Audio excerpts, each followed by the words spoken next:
Okay, I'm attempting to do a live stream here. I'm in Shanghai, China, trying to breach the Great Firewall of the People's Republic of China. In case you're not aware, there's a nationwide firewall which blocks internet access to a lot of outside websites like YouTube.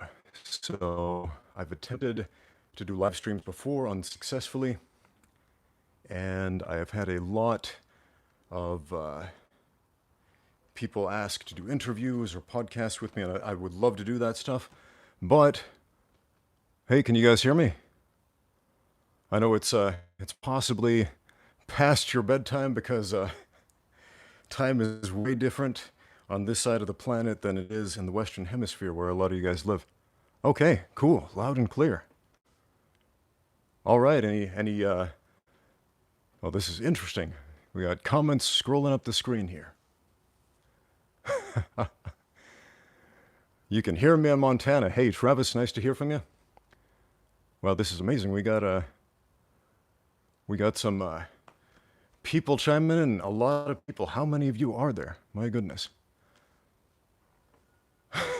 Fight Master Wong. I am so down for that. Okay. Man, this text is tiny. I'm looking at the screen of my phone right here, so man, I might need some glasses. Beard. So many comments about the beard, guys. Comment from our friend Red Chucks. He says, "Did you see my bare knuckle stuff?" Yes, I saw that. That was cool. Our friend Red Chuck. He's got a YouTube channel. He posts a lot of beard comment, man. I'm getting distracted by these comments. A lot of interesting stuff. Some breaking demos, some martial arts tutorials, things like that. And he did some really cool and very controlled bare knuckle sparring in his backyard. And that was cool to watch. I got a lot of great experience with backyard boxing back in the day, and as long as you work with the right people, you can get a lot out of that experience. The left side of my head is brighter than my future. Yeah, we got some glare coming off of here, and I don't know how to adjust the settings on the screen. Don't buy pay-per-views, but I would pay for you and Master. All right. Rock the beard. Okay. Yeah, I am in China right now. It is 12:55. That is correct. Okay. Man, these comments are going by so quick. Okay, kickboxing debut on Saturday. Our friend Jacob has a fight coming up. He wants to know any tips. Trust your training, man. Trust your training. I'm assuming it's your first fight, Jacob. If you're listening, feel free to chime in at any moment. Yeah, trust your training, because between now and Saturday, you're not going to learn how to fight. That should be what you've already been focusing on. So trust your training, my friend. Yeah, and punch him in the face and in the chin.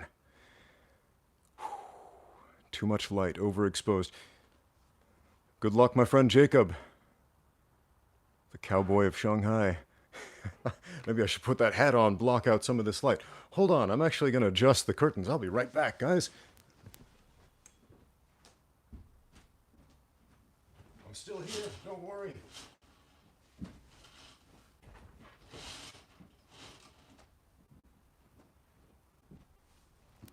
Coming back here. I don't know if that helped. Yeah, my head's still pretty washed out here. Anyway, yeah, if you have questions, put them up here, and hopefully I'll be able to see them. Adjust the curtains. I just did, guys. Maybe our friend Seth has a tournament coming up, and I assume you guys are watching this on YouTube. Maybe I should pull this up on YouTube so I can see the comments a little better. Let's see here. Whoa, whoa. Who is this guy? Andrew Wall. Okay. Yeah, I was just looking up a video on how to do YouTube live streaming from our friend Andrew Wall at AWall Gaming. So very helpful tips right there. Let's look up my channel. See if this is up there. Hey, it is. Mute that here. Trying to figure out technology here. What would you recommend to a dancer to prefer to transition from I missed the last part of that. That was an interesting question, man. Okay. All right, I got a better view of the questions here, hopefully. How do you get a beard like mine? You just don't shave. That's about it. Okay. How would you recommend a dancer to prepare to transition from choreography to combat? Okay. Huh. That's a great question. Whoa. That's a great question. A little bit of delay right here. So in case anybody's not aware, I have a background in dance. I just pop the cowboy hat on and you'll be good. Yeah, you're probably right. You're probably right, but I'll answer this question first. So I have a background in dance. I got a degree in modern dance. I perform professionally with several ballet companies. And at the same time, I was training in martial arts. So it wasn't so much a transition as some things that I was doing at the same time. Have I tried parkour? Little bit, little bit. But back to the dance question. So if you know absolutely nothing about fighting, learn how to fight. Yeah, that's a no-brainer. But dance and martial arts are definitely complementary disciplines. They absolutely are. But being good at dance does not mean you'll be good at fighting. Being good at fighting doesn't mean you'll be good at dancing. So yeah, learn both. Learn complementary disciplines. Learn how to light. Yeah. TD says, I love you. Love you too, man. This is blowing my mind how many comments we've got going on.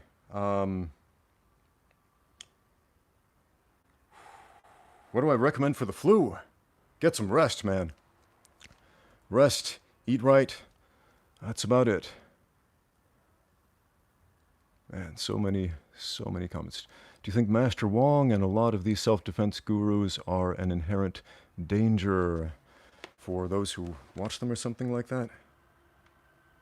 For those who need to use these techniques in real life? That's something I think about a lot because, you know, when you see a self-defense guru teaching something incorrect on the internet, making a bad self-defense video, I wonder a lot how many people actually will ever attempt to use those things in real life. I think it's easy to get all worked up, especially as a professional mixed martial artist, somebody who trains people how to fight for a living, and see people just doing it blatantly wrong online and think, yeah, they're gonna get people hurt, they're gonna get people killed. And I think the reality is most of these people will probably never get in a fight in their lives. And if they do, even if they have exposed themselves to correct information on YouTube videos or whatever, they're going to panic regardless if they have not actually trained. So, like I always say, get out there and train, guys. Get out there and train. So I was going to answer a couple of questions I've got emails from. I had a question from our friend Ed, who suffers from a form of cerebral palsy, and he had a question about lifting. Now, I don't know much about cerebral palsy, but he explained his specific case, and he said it prevents him from squatting down low, and his heels elevate up off the ground when he squats, but he really wants to be able to develop that type of strength. And so what I would recommend for you, my friend, get a pair of lifting shoes. And this is a pair of weightlifting shoes, otherwise known as squatting shoes. Jake Mace versus Master Wong, who wins? Oh, I kind of like that question. I want to talk about that in a bit. But first, squatting shoes. You'll notice it's got a raised heel. This is made out of wood. Some models are made out of hard plastic or fiberglass, something like that. But it raises the heel. So if you do have a flexibility issue, this is great. Even if you don't have a flexibility issue, for example, I've got perfect flexibility in my Achilles. I can squat all the way down without a problem. But these are really, really helpful. They give you a mechanical advantage. So yeah, invest in a good pair of those, or even a cheap pair. Just elevate that heel a little bit up off the floor. And if you want to get a feel for what that is like without investing a couple of bucks in a good pair of shoes, yeah, just try elevating your heel on some weight plates or something like that. See how that works. Do I have a window on my left side? I do, and I close the curtain, and we still got glare. I'm gonna put on my hat like some of our friends recommended. Maybe get some of that glare out of the way.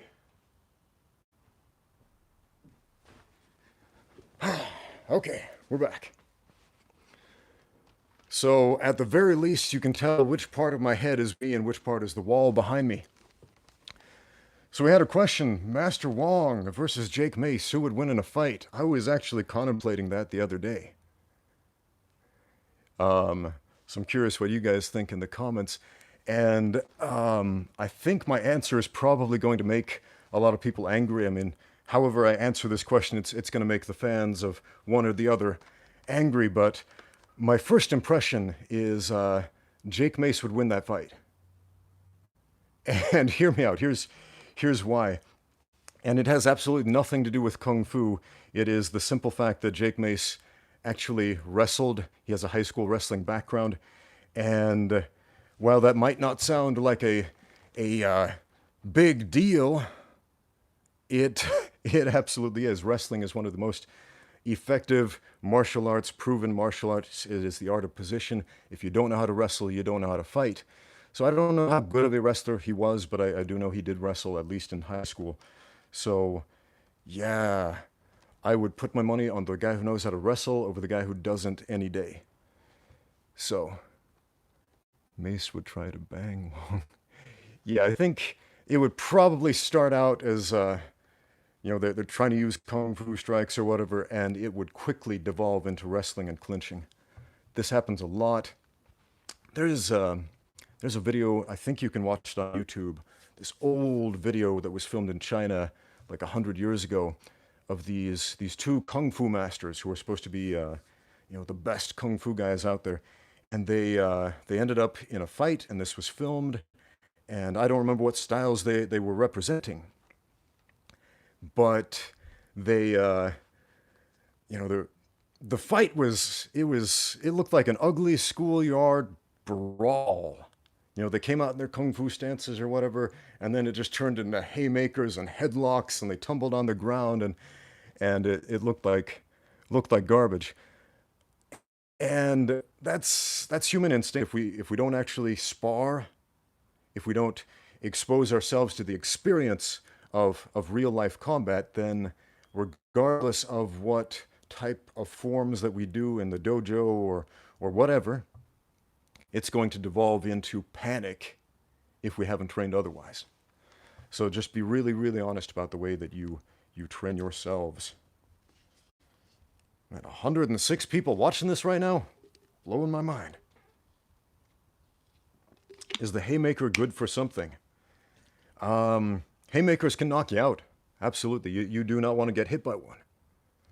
I mean, it's a punch that telegraphs itself.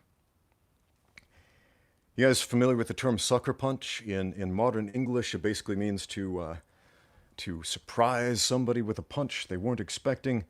But the origin of that term, it's an old boxing term. Originally, it meant to lead with your right hand. The idea behind that is only a sucker would fall for it because there's no setup. But today, because of semantic drift, it's basically surprising somebody with it. So yeah, if somebody surprises you with a haymaker, yeah, that's going to hurt you, obviously. You don't want to get hit with strikes that you can avoid. Can I make a video on how to handle confrontation and fear? Ooh. Man, that's a good question. I think I wonder what kind of situations a lot of the viewers are finding themselves in when I hear questions like that. Because in my personal life, how I handle confrontation is almost entirely verbally and non-verbally, and yeah, I just don't get into fights I'm not being paid for. But especially if you're younger, if you're a younger guy, like in high school, junior high, something like that, man, I got into a lot of fights in school, fights that seemed unavoidable, bullies that would just come pick on me for no reason, and man, that sucked. And so many great questions running through here. Man, I should do this more often, get more questions. If you're in a fight, you're doing it wrong. I like that. I like that, TD.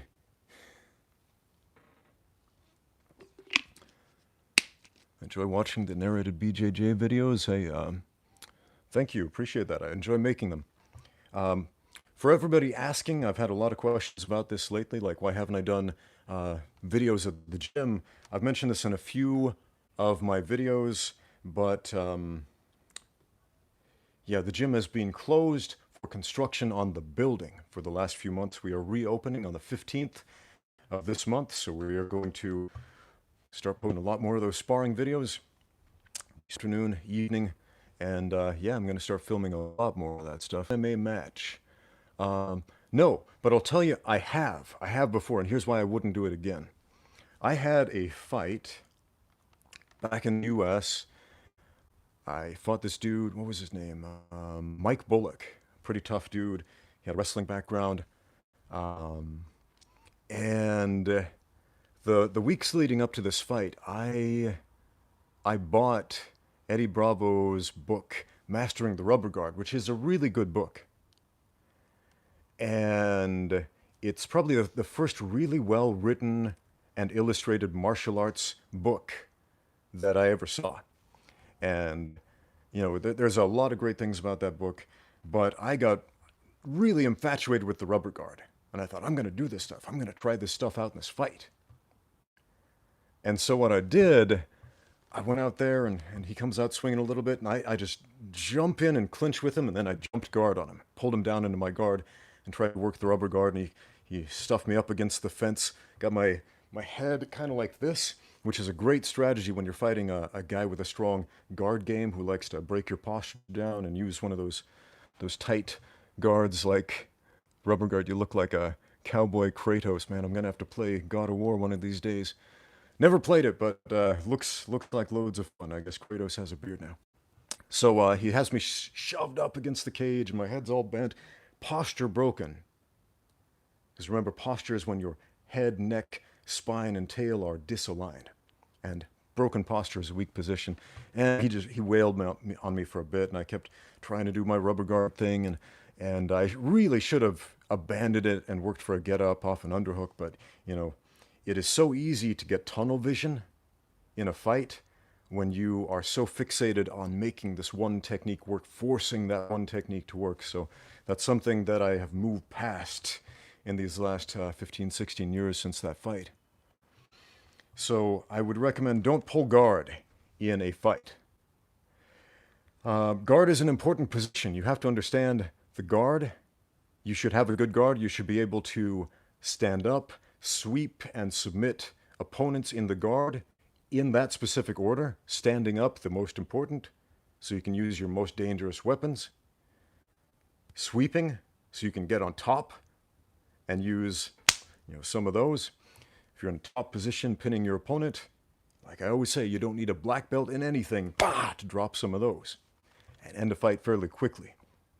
And submission. If you can't stand up, if you can't sweep, attempting to do so will create opportunities for submission. But you have to remember, submissions are fairly rare in evenly matched fights. And that's an important distinction, evenly matched versus a disparity in skill level.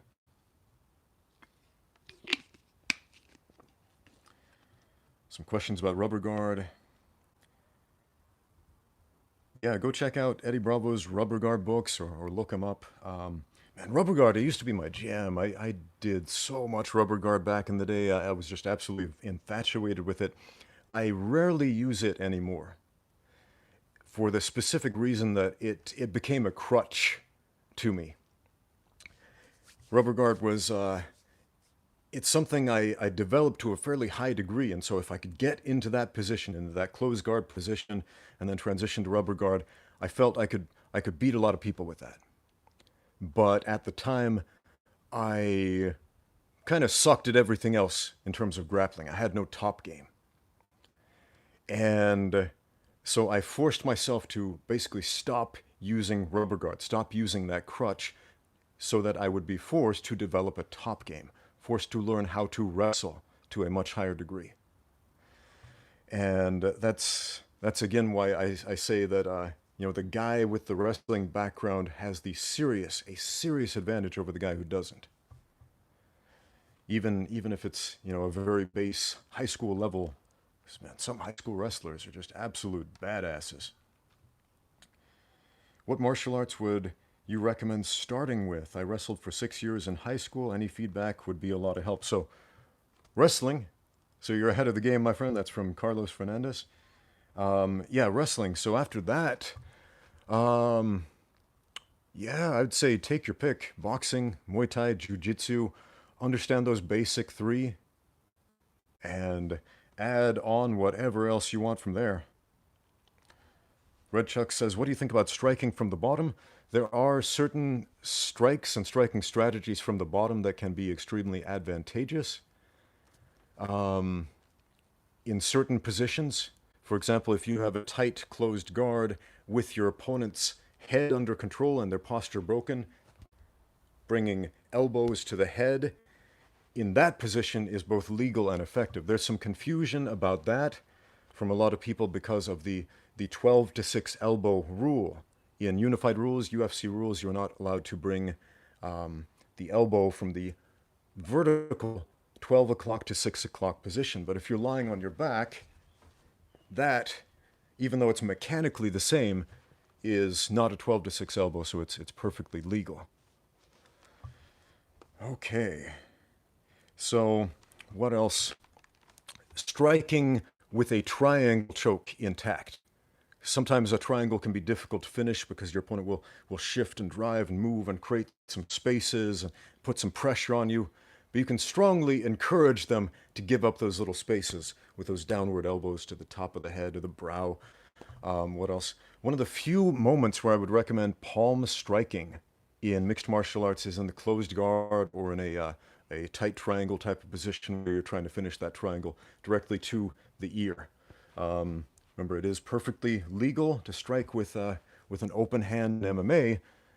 Most of the time, a closed fist is going to be a superior weapon because you're going to have your hands wrapped up and you're going to be wearing gloves, and so those things should feel like hammers compared to that, which is going to feel more like a sponge. But tight, quick, short strikes, which is all you have room for in that closed guard, bottom guard position to the ear, yeah, that can force movement.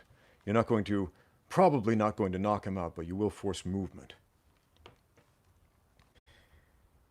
Let's see here. Greetings from Argentina. Aguante Argentina, amigos de Sudamérica. ¿Cómo están todos? I don't get many opportunities to speak Spanish here in Shanghai, China. So when I do, it's pretty fun. Who is the most complete professional fighter? Enzo Lanza asks. Oh man, there are so many new guys coming out there that are just blowing my mind lately, who are just good at everything and then some, bringing in game-changing elements. So man, that's a tough. I'm gonna have to think about that and get back to you. What places around the world have you visited? Man, I've seen more of Southeast Asia than any other part of the world. I was born in the United States. I'm actually a US-UK dual citizen. That surprises a lot of people. A lot of people ask me, where are you from, Ramsey? I can't place your accent. I was born in the US. My family is from the UK, from Northern England. And yeah, I spent a few years living in Argentina. I was a LDS missionary there for 2 years. That's where I continued learning Spanish. I started learning Spanish in high school. And what else? I've traveled to Mexico, spent some time there. I've been to Canada. I have some family over there. Where else? I live in China, of course. I've been to Singapore, Thailand, Korea, but just in the airport in Korea. Had a long layover there. Malaysia, where else? Mongolia, Inner Mongolia, all over China, all over China. I've seen way more of China than the US or any other country, actually. So, man, China is a really, really interesting place. Fix the lighting. I'm not sure what else I can do, guys. I'm not sure what else I can do. Um, but I'll experiment with that for the next live one for sure, because yeah, I'm not loving the lighting either. Have I been to the UK? You know what? I never have. I'm actually a citizen. I've got a passport, but I've never been to the UK, and that's a really weird thing to me. But at the same time, it's a similar situation that my kids are in because they were born and raised here in China, and they're U.S. citizens. They've never lived in the U.S. They visited a couple of times, but yeah, we're talking like a couple of weeks in the U.S. versus a life in China, and yeah, that's being like this third culture child. It's an interesting thing to see from an outside perspective. Have I seen Avengers Endgame? Yeah, yeah, I have. That's that was an anomalous thing because generally movies, Hollywood movies, there's a delay between when they're released in the U.S. and when they're released in China because the CCP has this organization that filters and moderates what movies from outside of China are allowed in here. I think when I first got here, it was like 20 foreign films were allowed to come into China every year, and it was like a 3, 4, or even 6 month delay. But Avengers opened up in China the same time it did in the U.S. So yeah, if you want to hear my Avengers review, we can talk about that. But I don't want to spoil it for those who haven't seen it. Is my wife Chinese? No, she is American. I met my wife in the United States. We met at college. We met at a black student union dance at my college, and no, she's not black. I went to one of the whitest colleges in America, Brigham Young University. I think all 11 black people in the university were in attendance at that dance that day. But yeah, that's where we met. I was being a wallflower in spite of the fact that I have a degree in dance, and she walked over and asked me to dance. So, yeah, we just went from there. How hard is it to get a visa to work in China? That depends. Ooh, that depends. Um, Depending on the situation, when I first came here to China, I closed up my gym in the US and I came out here to China originally to teach Spanish at a university, at Shanghai Normal University. So I flew out over here. Shanghai Normal, they took care of all of the visa stuff for me when I initially got here. So if you're working for a university or a school or some other employer like that, they'll generally take care of for you. Sometimes you have to go through all the rigmarole yourself. But yeah, if you have a host employer taking care of it for you, it's pretty easy. Depending on what country you're from, um, sometimes it can be quite difficult. There's a lot that goes into that. Oh man, so many questions. How have my religious beliefs ever affected your performance in the ring? Huh. I'm not sure if they have directly. I think indirectly, sure, because and it's not just a religious thing. It's a thing of growing. It's a matter of growing up in a civilized society. Because what held me back, and what I find holds back a lot of people, most people, in fact, is that they are too civilized and too nice when it comes to fighting. So I found it really hard to muster up the will to hurt people at first, and that held me back a lot. Like the technical aspect of being in the right position to hit people and whatever, yeah, no problem there. But the will to hurt other people held me back a lot. That took a lot of time to get over. And sure, part of that comes from a religious upbringing, do unto others as you would have them do unto you, and all that. But at the same time, at least in the Western world, so many of those values, like Judeo-Christian values, are almost universally instilled, regardless of what you believe religiously. So I find, yeah, that's a very difficult thing for a lot of people to get over. Whew.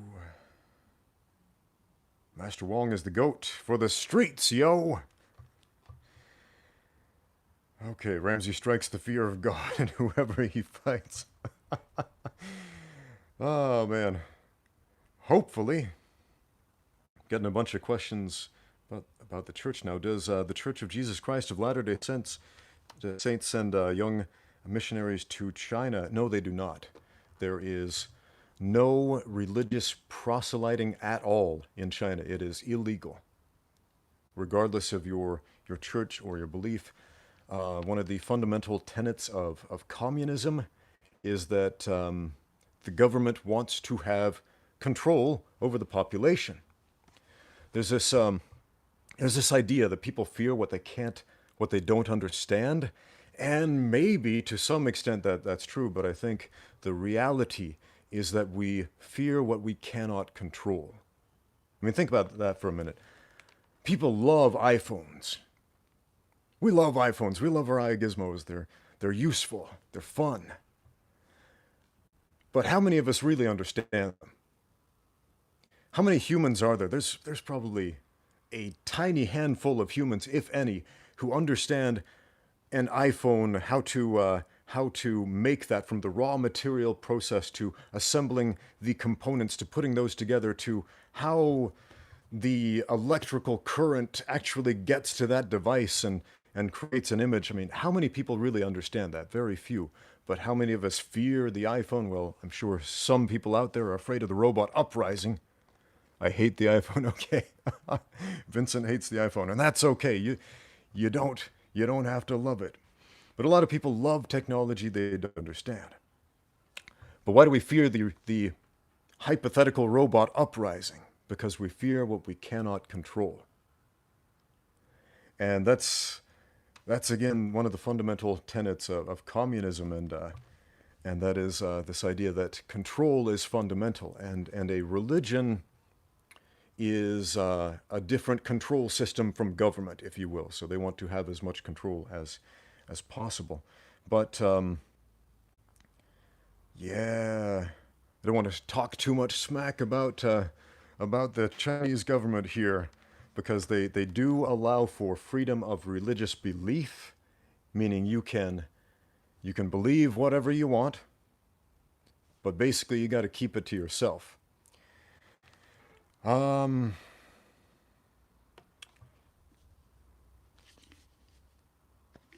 did I want to move to China, man? I get this question so much. And what about their social credit system? You know, I keep hearing about this social credit system because this is talked about a lot in Western media, and nobody talks about that here in China. I mean, I guess it's a thing that exists, and the only way that it's really affected me so far, this social credit system, is that okay, there's an app. It's kind of like Uber. It's called Didi.Chi. It's like you know, you can get use your phone to get rides and taxis and things like that. And if you fail to comply with your part of the contract, then you'll basically get a tick on your social credit score relative to using that app. So the drivers will be able to see, like, oh yeah, this guy was a troublesome customer. I might want to skip that guy and pick up somebody else instead. So I remember once I was trying to figure out the app on my phone, and I goofed it up or something and gave the guy some bad directions or something, and yeah, I got a demerit on my DD.Chi app. Why don't you do hard sparring sessions? I do sometimes, but that's the rare exception and not the norm. I would strongly recommend watch my podcast with Jawad Mahmoudi. He is an excellent fighter, an excellent coach, and he gives one of the best explanations of the rhyme and the reason behind light technical sparring that I've ever heard, so go check that out. The main reason is that there is a very finite limit to how much hard sparring you can do. very low. Contrasted with grappling, you can grapple live pretty close to full speed and full contact every day, multiple times a day with relatively little risk of injury. But striking, excuse me, striking not so much.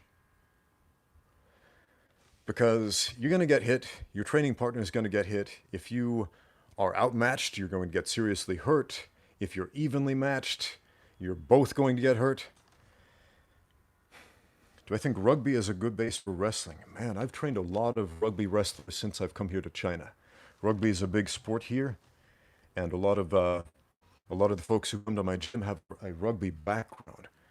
And yeah, there's a lot of crossover between wrestling, especially the wrestling you use in MMA, and rugby.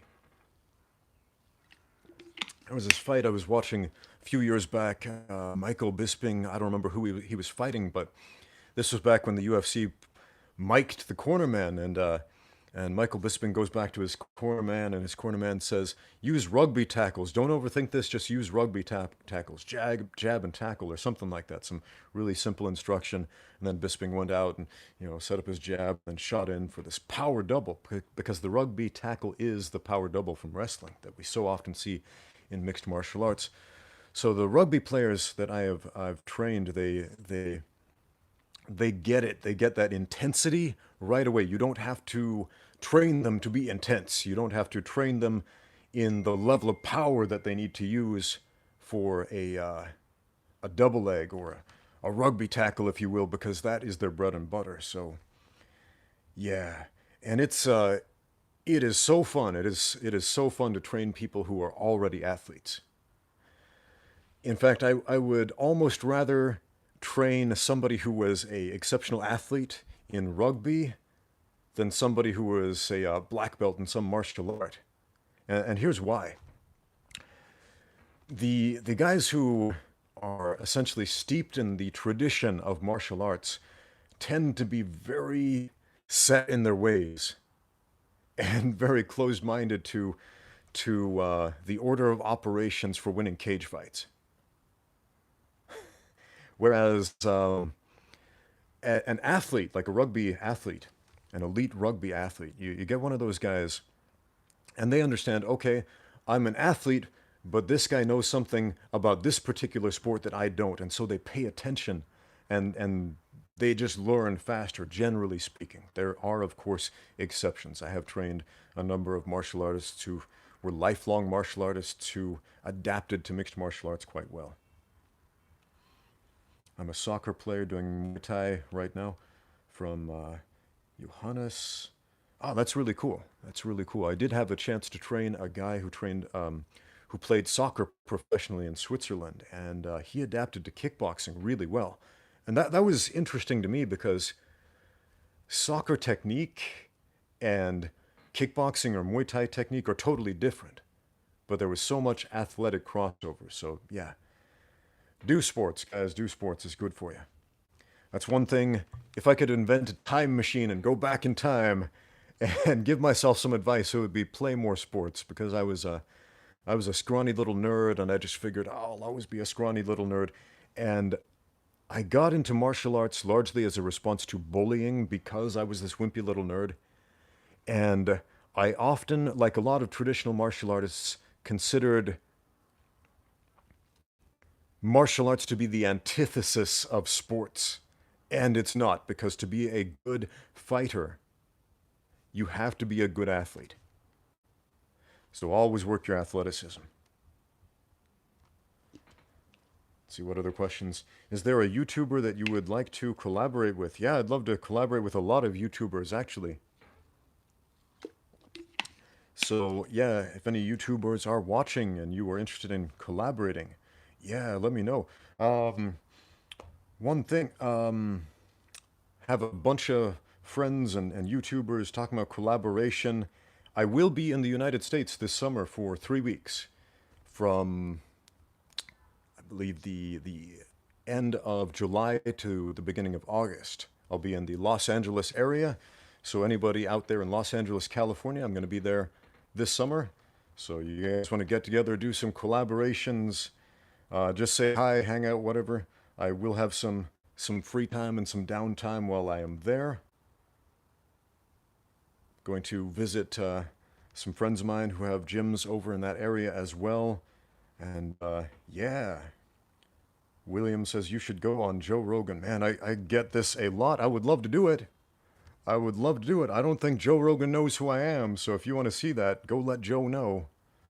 Go send him a message, bother him on Twitter or Instagram or whatever he frequents. Send him a message on his website if you really want to see that podcast. I would love to do it. Like I said, I'll be in Los Angeles, not far from his studio, so if you want to see that, let him know. Should you wear a cup in BJJ? Okay, I personally think you should, in spite of what the IBJJF rules say. If you're not familiar, the IBJJF, that's it's one of the big, probably the biggest jiu-jitsu federation. They have a rule, which is competitors are not allowed to wear cups. They're not allowed to wear a groin protector. Because, and this is specifically spelled out in the rule book, it's a very long rule book, like 80 pages long last time I read it. Because it would give the athletes an unfair advantage. And here's where I take issue with that. If everybody is allowed to wear a cup, how is it an unfair advantage? An unfair advantage is where one person is allowed to do something and the other person is not. That's where one person takes steroids and the other person does not because it's prohibited. For example, that's an unfair advantage. But if everybody is allowed to do it, I don't see an issue with that. But yeah, man, it's not so much groin strikes that happen in BJJ, it's groin pressure that happens so often. So I remember one of my athletes, he was competing in his first jiu-jitsu tournament, IBJJF rules, and he went for the straight ankle lock, and he was doing it by the book. But his inside foot got uncomfortably close to the other guy's groin and started putting all this pressure right in the center of the groin, and the other guy started screaming. And a scream under IBJJF rules is the same as a tap. It's considered a verbal tap. But what ended up happening, and I have never seen this happen before, the referee stopped the match and then restarted it. And that shouldn't happen, so if you're an IBJJF ref, if you stop the match, that should be the end of it. So yeah, a lot of pressure there. A groin cup would have nipped that in the bud right away. So yeah, I always wear a cup when I train. Let's see here. Do you care whether you get cauliflower ears? I made a whole video about this, about cauliflower ear. I actually if you look at my ears, I only have this tiny little bud right up there, and like this part's kind of flat, and that's the most ear deformation that I've got in all my years of grappling. Some guys get it, some guys do not. So I actually wanted to get cauliflower ear for the longest time because, grapplers wear that as a badge of honor, like, look, I got cauliflower ear, don't mess with me. At the same time, you got guys like my friend Kyle who got cauliflower ear from strikes in a fight, and his ears are all gnarly now, and I think given the choice, he would rather not have it. But yeah. How expensive is living in Shanghai compared to Argentina? Okay, man. Shanghai has probably the highest cost of living in all of China. So it's probably on par with, say, living in New York City, if you're familiar with that. Or maybe Los Angeles, something like that. What is really expensive in Shanghai is real estate. Some things are ridiculously cheap. Some things, like anything imported, is going to be expensive, obviously. Rent, that's what's expensive. JX back open 2 days ago. No, our reopening date got pushed up to the 15th. So we will be opening on Wednesday, the 15th of May.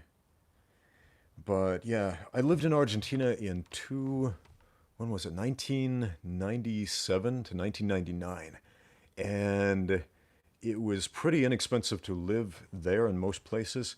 Back then, what I remember most was how cheap beef was. Oh man, beef. The best beef on planet Earth, guys, man. If you're from Argentina, if you're going to be proud of something, be proud of that. It's so good. So good. Asado argentino. Love that stuff. But that was so cheap. Like, I remember a lot of the shops, you could get like a kilo of the best steak for like, oh man, like 75 cents US, adjust for inflation, if you will. But yeah, I got the hat on, my friend Limitation. I got the hat on. Yeah. Habla español. Ok. Puedo hablar castellano argentino o lo que sea. Si venís un día, te invito a un asado. Gracias, amigo. Asado is it's a Argentinian barbecue. It's slow cooked over coals over an open fire. And oh man, it is good. Beef is animal torture. Okay. I know we've got some vegan and vegetarian friends out there, and that's okay. That's okay. I believe everybody should believe what they want to believe.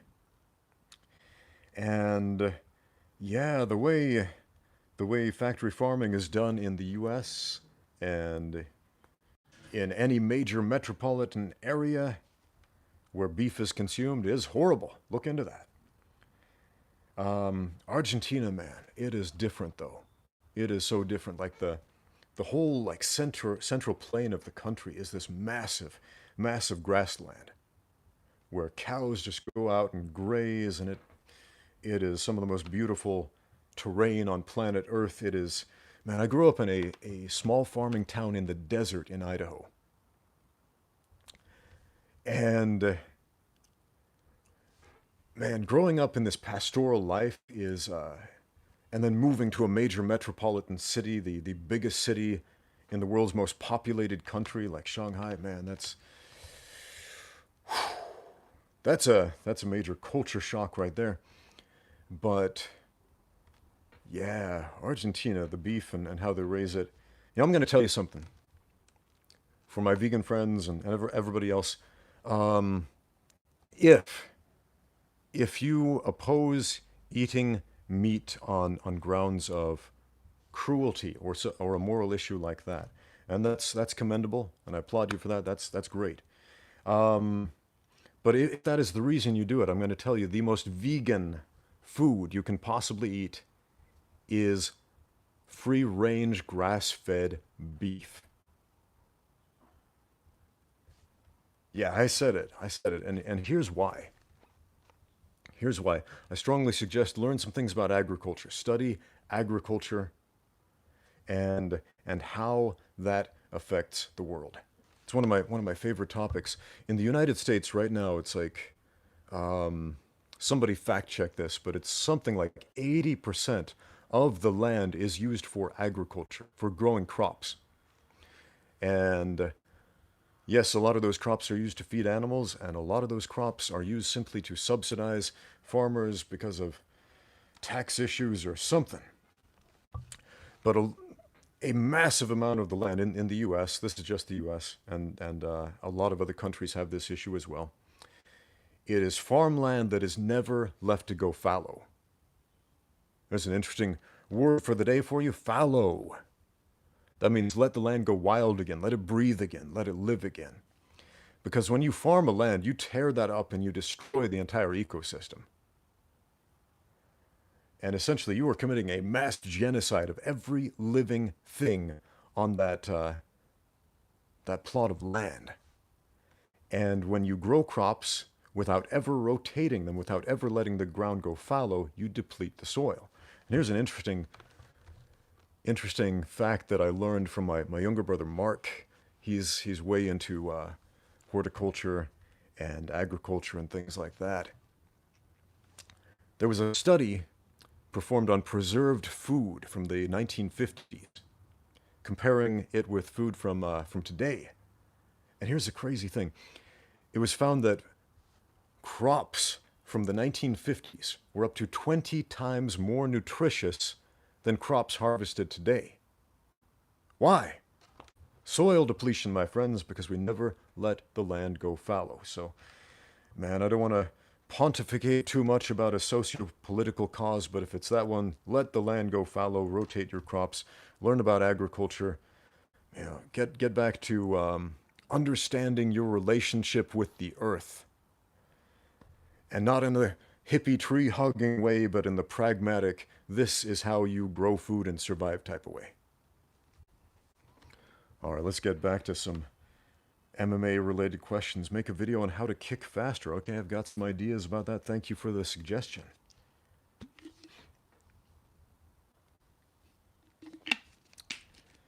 Okay. They do crop rotation in the UK. That's awesome. Glad to hear that.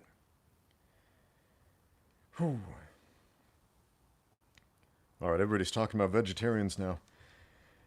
But yeah, factory farms bad, and open grassland grazing much better.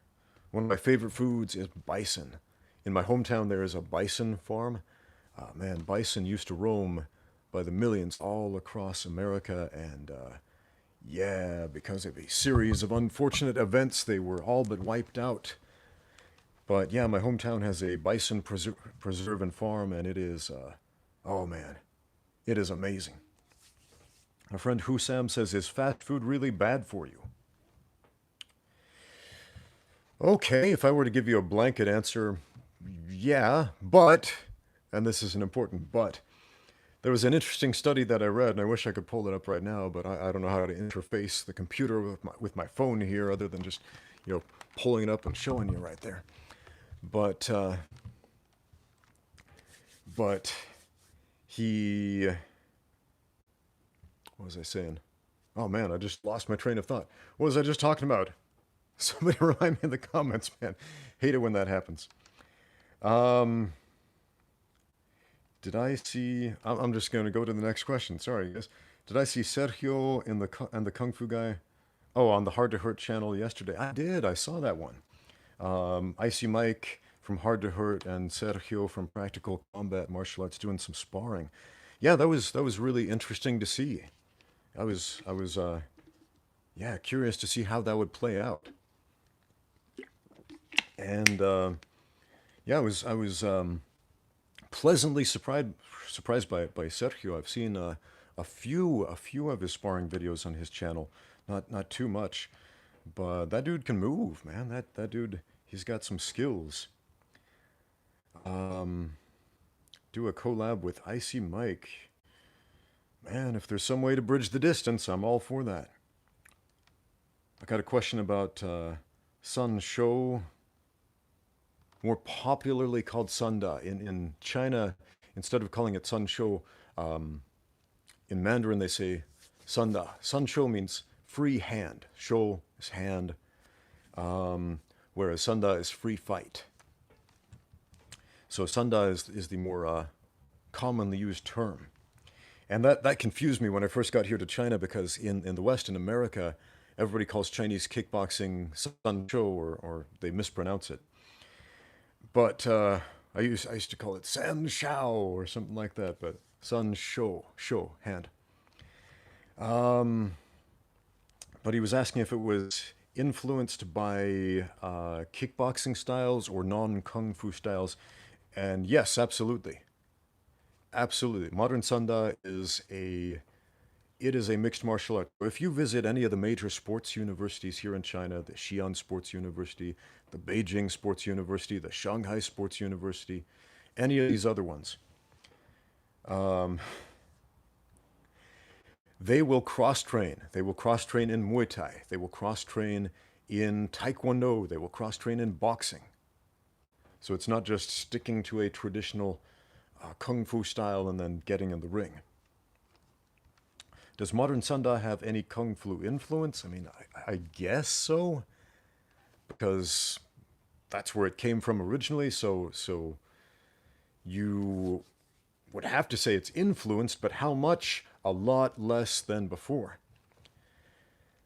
I would say the major kung fu influences from traditional folk wrestling because they still practice those very specific quick wrestling, like the Beijing Northern Chinese folk wrestling, commonly known as. I'm trying to get my phone to stop beeping at me. I thought I shut this thing off. Um, Shuaijiao. But Shuaijiao just means wrestling in Chinese. So if you say Shuaijiao here in China, they might think you're talking about judo or jiu-jitsu or freestyle wrestling or folk style wrestling, not necessarily that specific style of folk wrestling. Tell us more about Chinese wrestling.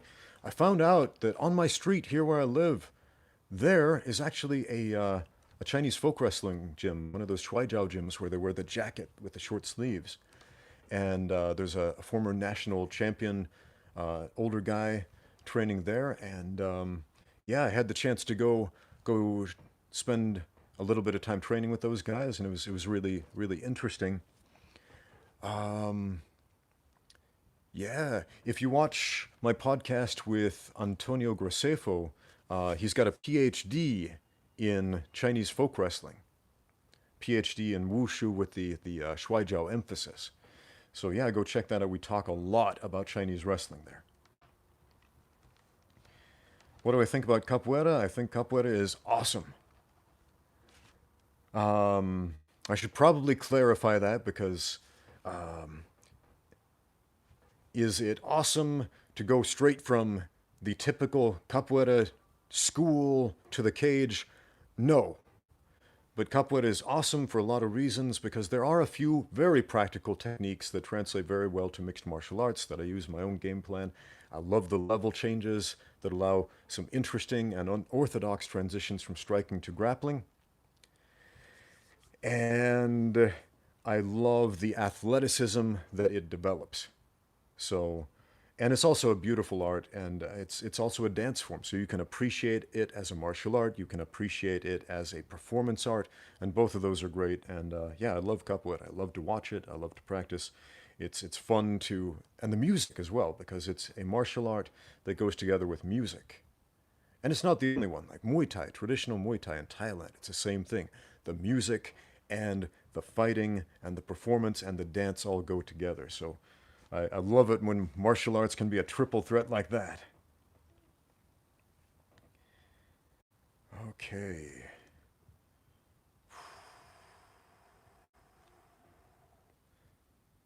Got like 15,000 questions on the screen. Thoughts on Krav Maga? Is it legit? Some of it.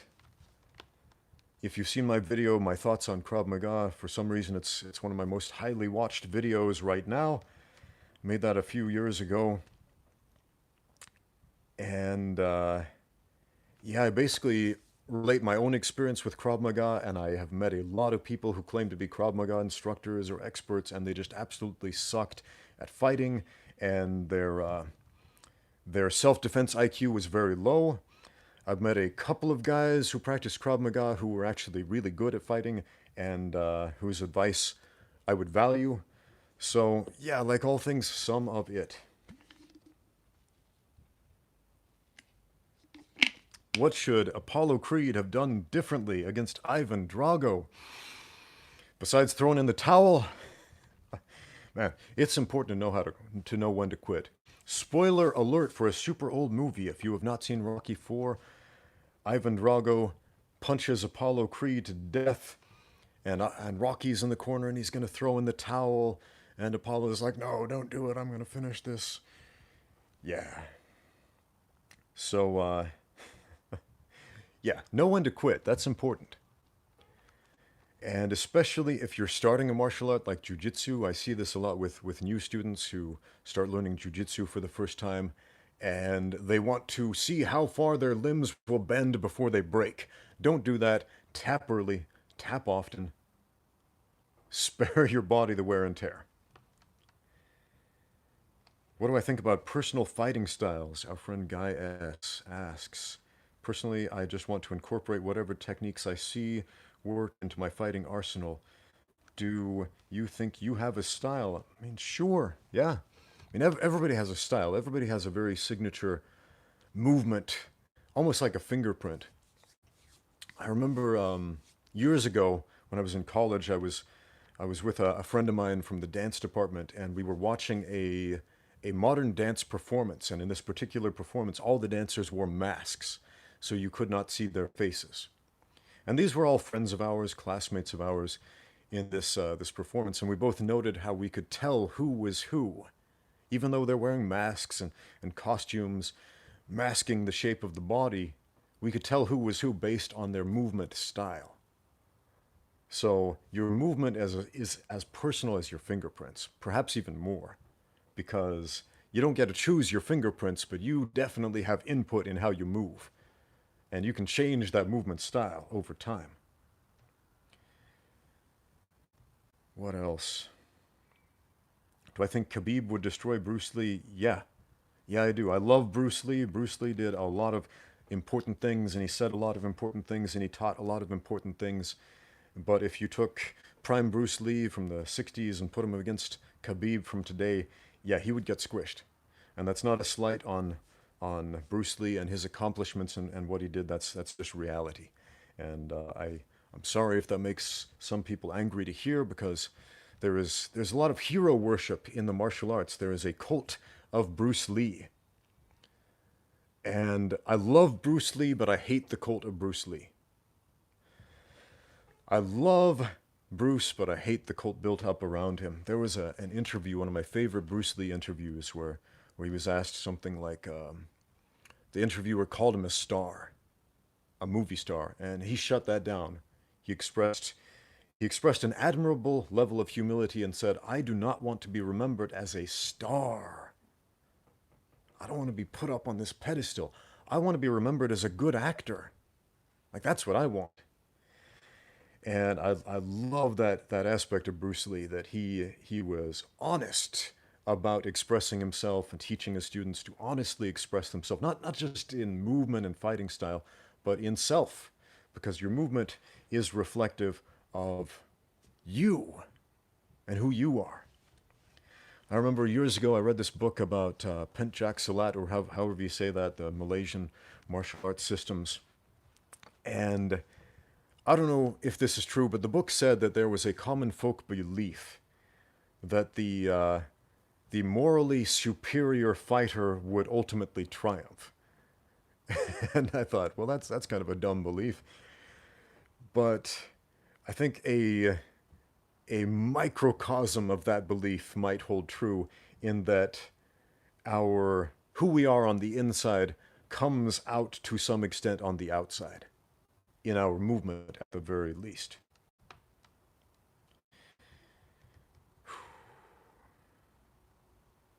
Do you guys want to see Ramsey interact with more local masters? You mean like kung fu experts? Um, Man, I would love to do that if I could find some. There are not a lot of masters out there. I it's funny, like, in China, especially in Shanghai, there are a ton of foreigners teaching kung fu, and almost more foreigners teaching kung fu than Chinese teaching kung fu, and this is shocking. Shocking that Chinese kung fu is celebrated more outside of China than inside of China in many ways. Ramsey, what's your philosophy on what makes the ultimate lanky fighter? Okay, as a lanky fighter myself, I would say understanding your range is so important. That's important to everybody, but especially to a lanky fighter. You can watch some lanky fighters, watch how they move, and they don't all move the same. Like, if you watch Will Chope, he held the world record for being the tallest featherweight of all time. He had a short stint in the UFC. He's doing some what do you call that? Southeast Asian bare knuckle fighting style where they do the headbutts. He's doing that now. Guys had like 200 fights, something like that, between MMA and Muay Thai and all this. But yeah, he's an interesting guy to watch when he fights, because of how he uses his reach and At first you look at him and he's not that fast, but he's able to pick off his opponents because he understands his reach really well. So yeah, it took me personally a very long time to understand my reach, especially in terms of boxing, because I got my start in Taekwondo and I felt really comfortable with my reach with my legs and landing kicks in the context of Taekwondo. But yeah, as soon as you add hands and wrestling and all this other stuff, it gets a little bit more complicated. So spend a lot of time focusing on reach and footwork. And reach is directly relative to the placement of your feet. And I would love to make a video about this, and I probably will eventually. But your rear hand, if you're an orthodox fighter, your right hand, the reach of that right hand is directly connected to the position of your right foot. The closer your right foot is to your target, the closer your right shoulder is going to be to the target as well. So pay close attention to where your feet are and how you move your feet with your hands. Man. And that's not just good advice for a long, lanky fighter. That's good advice for everybody, especially if you're at a reach disadvantage. Understand how to exploit every inch that you are capable of. Best way to be a fighter with a shorter, thicker build. Learn how to wrestle. Learn how to set up your shots. Yeah. Hit them like a cannonball from low underneath. Lift them off the ground. Rip their feet off the floor. Put them on the ground. Because reach doesn't matter anymore once you start grappling on the floor. I mean, it kind of does in certain techniques. If you got long, lanky legs, you're going to be way better at Darce chokes and triangle chokes. You know, those reachy submissions like that. But when you control top position, when you pin your opponent, their reach no longer matters. What else do we have going on here? Will training for sprinting help? Yes, it will. Sprinting is good exercise. I don't advocate a lot of road work or running. If you do that, if you like to do that, that's great, that's fine. If your body can handle running, cool. If not, don't stress about it. But sprinting, that is great exercise with a ton of athletic crossover for fighting. So get your sprints in a couple times a week. Is the shake weight good for conditioning? You know, I've never used a shake weight. I've been tempted to buy one because here in China we've got this great website, Taobao.com. Taobao. It's kind of like Amazon.com, but better, like so much better, because you can buy anything that can be bought or sold in China, like anything, and for cheap. So if you one of my favorite things ever is infomercials. Like when I was younger, I would just watch infomercials late at night, just watch these infomercials for those gimmicky exercise things. And oh man, like the shake weight, and just think like, huh, I don't want to spend 5 easy payments of $29.95 on this, but I am curious. And when I found out about Taobao, that you can buy these things for like a couple bucks here in China because they're made here in China in factories for like cheap slave labor or whatever. I'm gonna get some angry comments about slave labor in the comments. Yeah, human rights abuses. They are rampant. But yeah, you can buy a shake weight for like a buck here in China on Taobao. So I've been curious to buy one just to test it out. Maybe I'll make a video about that. I'll make a whole video. Is the shake weight good for MMA? We'll find out. We will find out, my friends. What else do we have? Whew.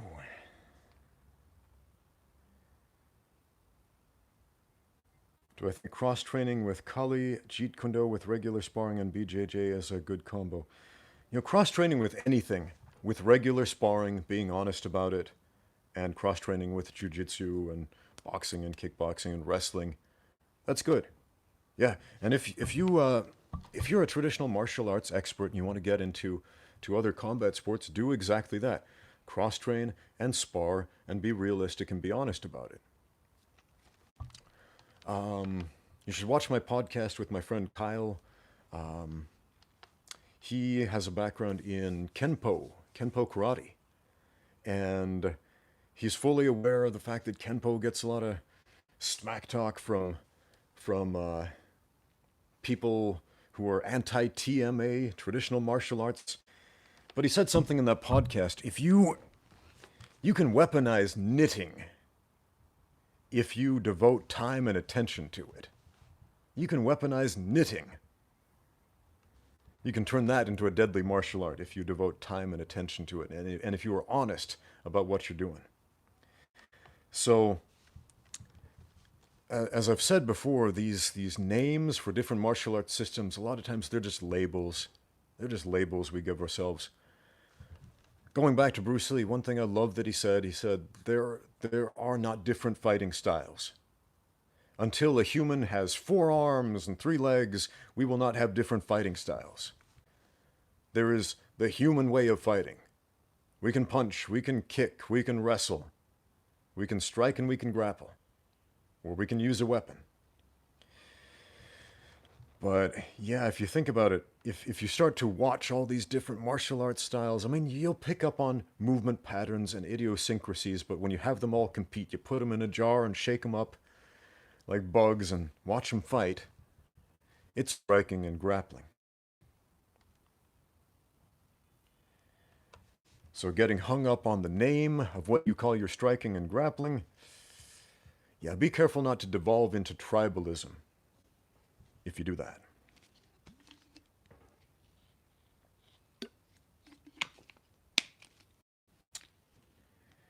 Let's see. Some of you guys are hilarious. Please make a video over Gracie Jiu-Jitsu. Okay, Gracie Jiu-Jitsu. And in the internet age, I find that Gracie Jiu-Jitsu in general is often confused with Henner and Hiron Gracie specifically because of their Gracie University online program.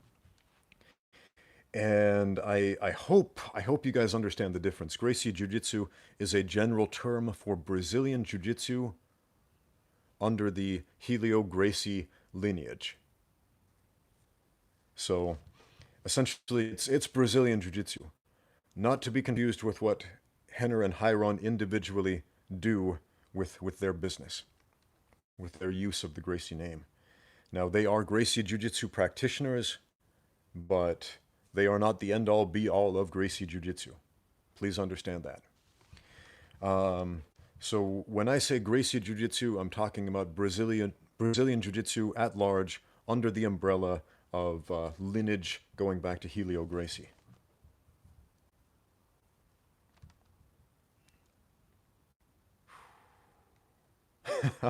This is great. I wish I didn't have to go to bed. Yeah, sorry guys. I know there's a big time difference from me. It's afternoon for a lot of you guys. It's the middle of the night. So hey, thanks for being up and chatting with me.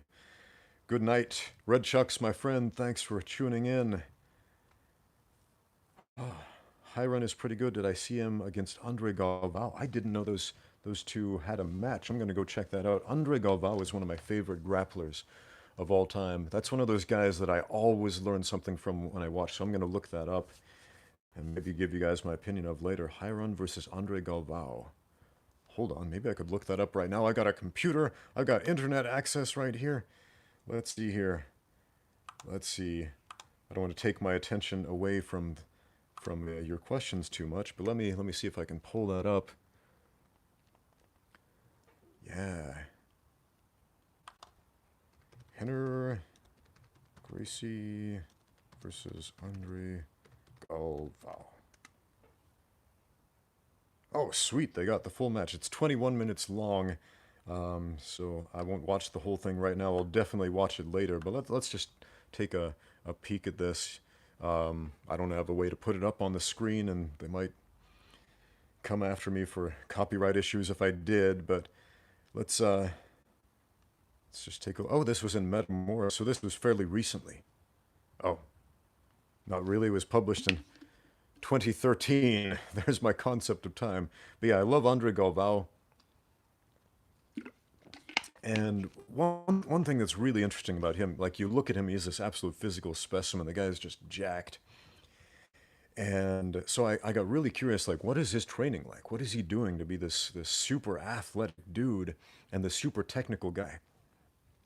So I watched the videos of the training that he's put up and other people have put up of him, and it's fairly typical training consistent with what a lot of jiu-jitsu guys do. You know, they do the technique, they do the drills, they do the rolling and sparring and all that. Somebody's saying juice. Yeah. Vitamin S, maybe. Maybe I'm not ruling that out. But what I loved about what he taught, what he showed in these videos, after everybody's done doing their workout, he does 10 minutes by himself. He spent 10 minutes after class using his own personal initiative to push himself just a little more. Not a lot, not hours and hours, just 10 extra minutes beyond what the other guys are doing. So, yeah, my phone has gone into low power mode. I might have to plug this thing in or cut this short. We'll see. So I'm taking a look at the match. Okay, they're squaring up. It's a match in the gi.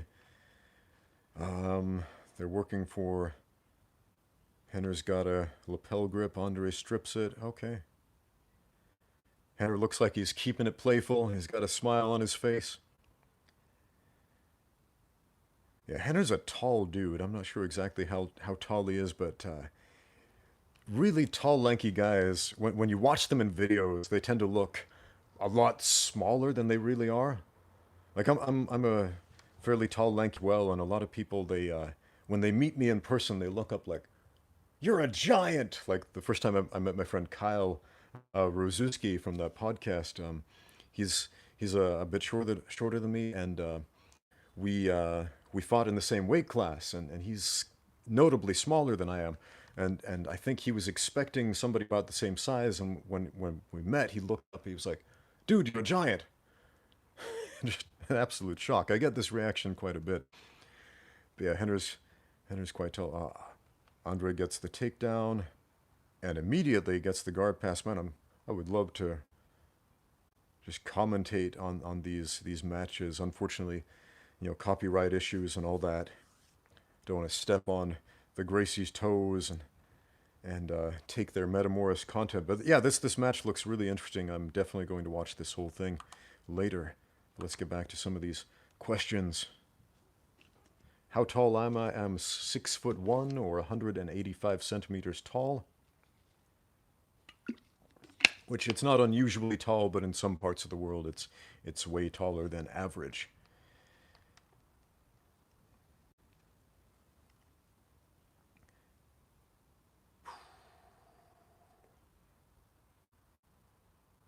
Okay. My favorite current MMA fighter. Man, I don't know. I really don't know. I started watching, oh, what was his name? Man, that's the thing. I'm blanking on names. I'm picturing them in my mind, and I'll get back to that. The triangle toe lock is my specialty. Triangle toe lock.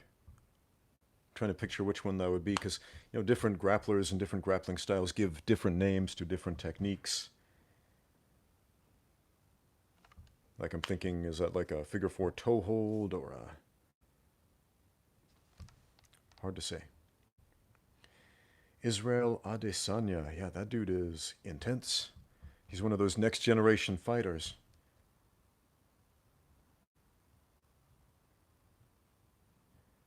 Hey Ramsey, do you think there is any validity to training in older martial arts or older versions of martial arts such as medieval German wrestling or pre-modern regulation boxing? Sure. Is there validity to it? Well, validity means truth. You know, is it true? Is it real to train in that stuff? Like it change the change the words that you used and say, is there value to it? Sure. There's value to whatever you get value out of.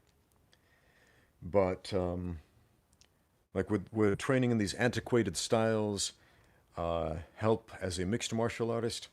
Well, as I always say, contrast is a valuable teacher.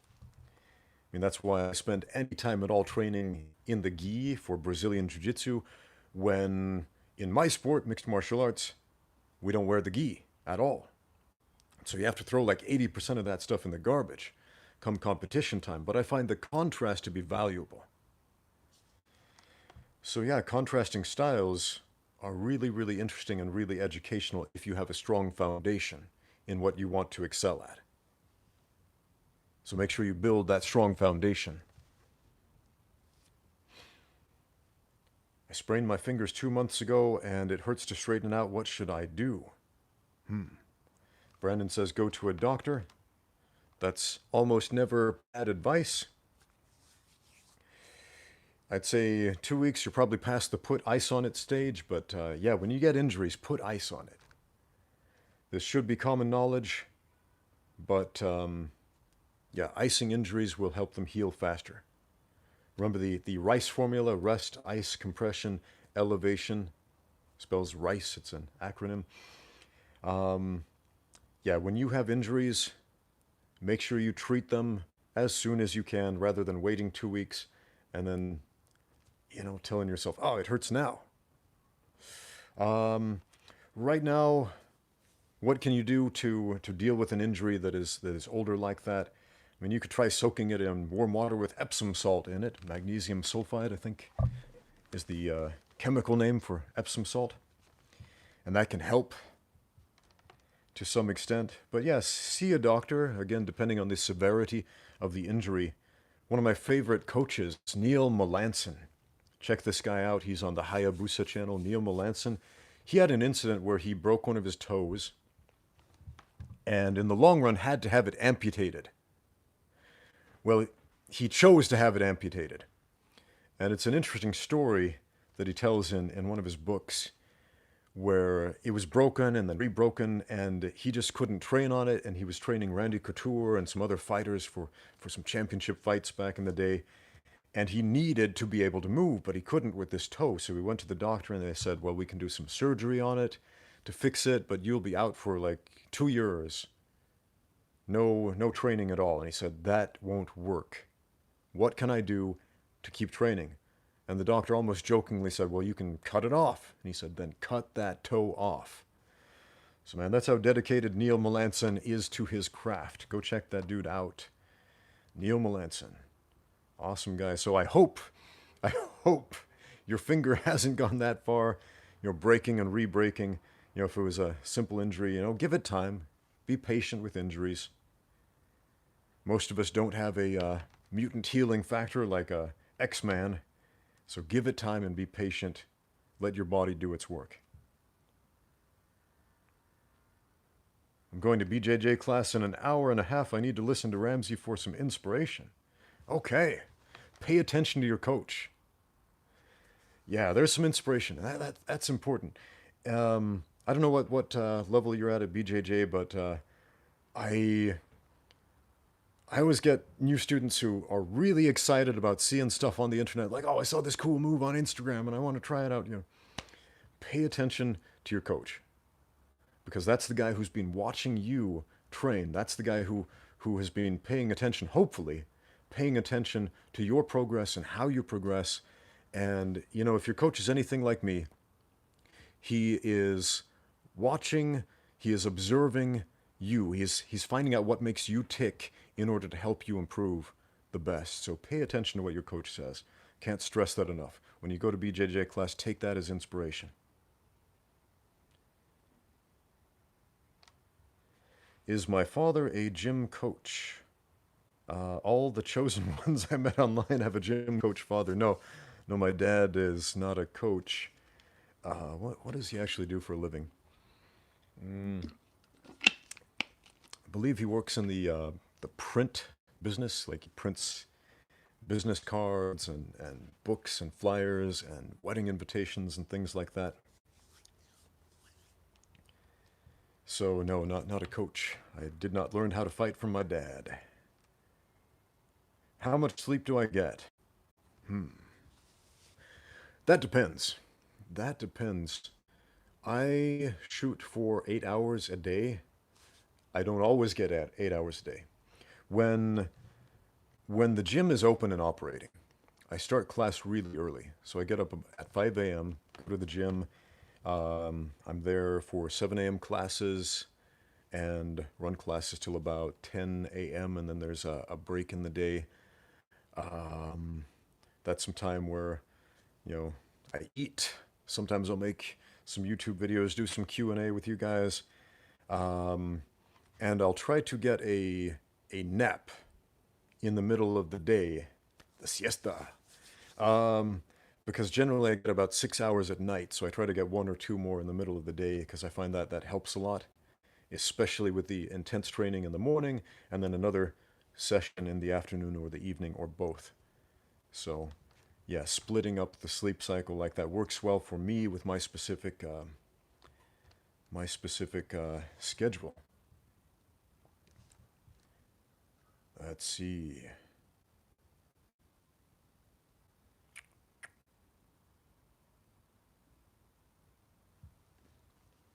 Some more questions here. All right, bear with me. I'm gonna plug in my phone because I'm getting a message that it's running low on battery here. Give me a second. I'll be right back, guys.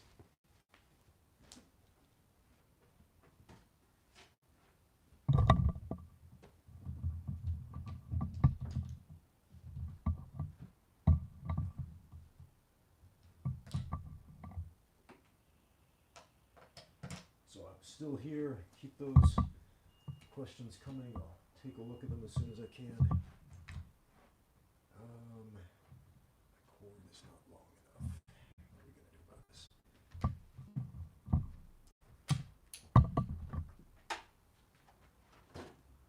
There we go.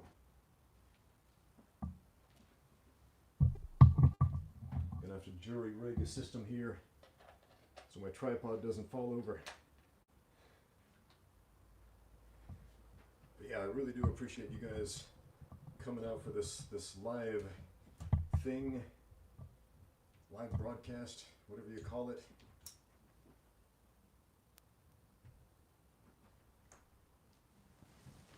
Okay, power is restored, and once again, all is well in the universe. Hopefully. What else do we have? I took off my hat. Getting a little warm. Had a question about Tai Chi from the look of it. Oh, have I seen the recent video of the gym bros and the Taekwondo guys fighting in the Chinese mall up in Jiangsu province? Yeah, I have, man. You guys know Jordan Chow. He appears as the knife-wielding maniac in my my self-defense videos. And man, that guy sends me everything before anybody hears about it. Like if a fight breaks out in China, he sends me these videos. I should probably post more of these and comment on them. Man, I love Jordan, says Ian Smith. Jordan is awesome, man. He's one of my favorite guys. I've known Jordan for a long time. He's a good dude. But man, he loves these crazy videos. So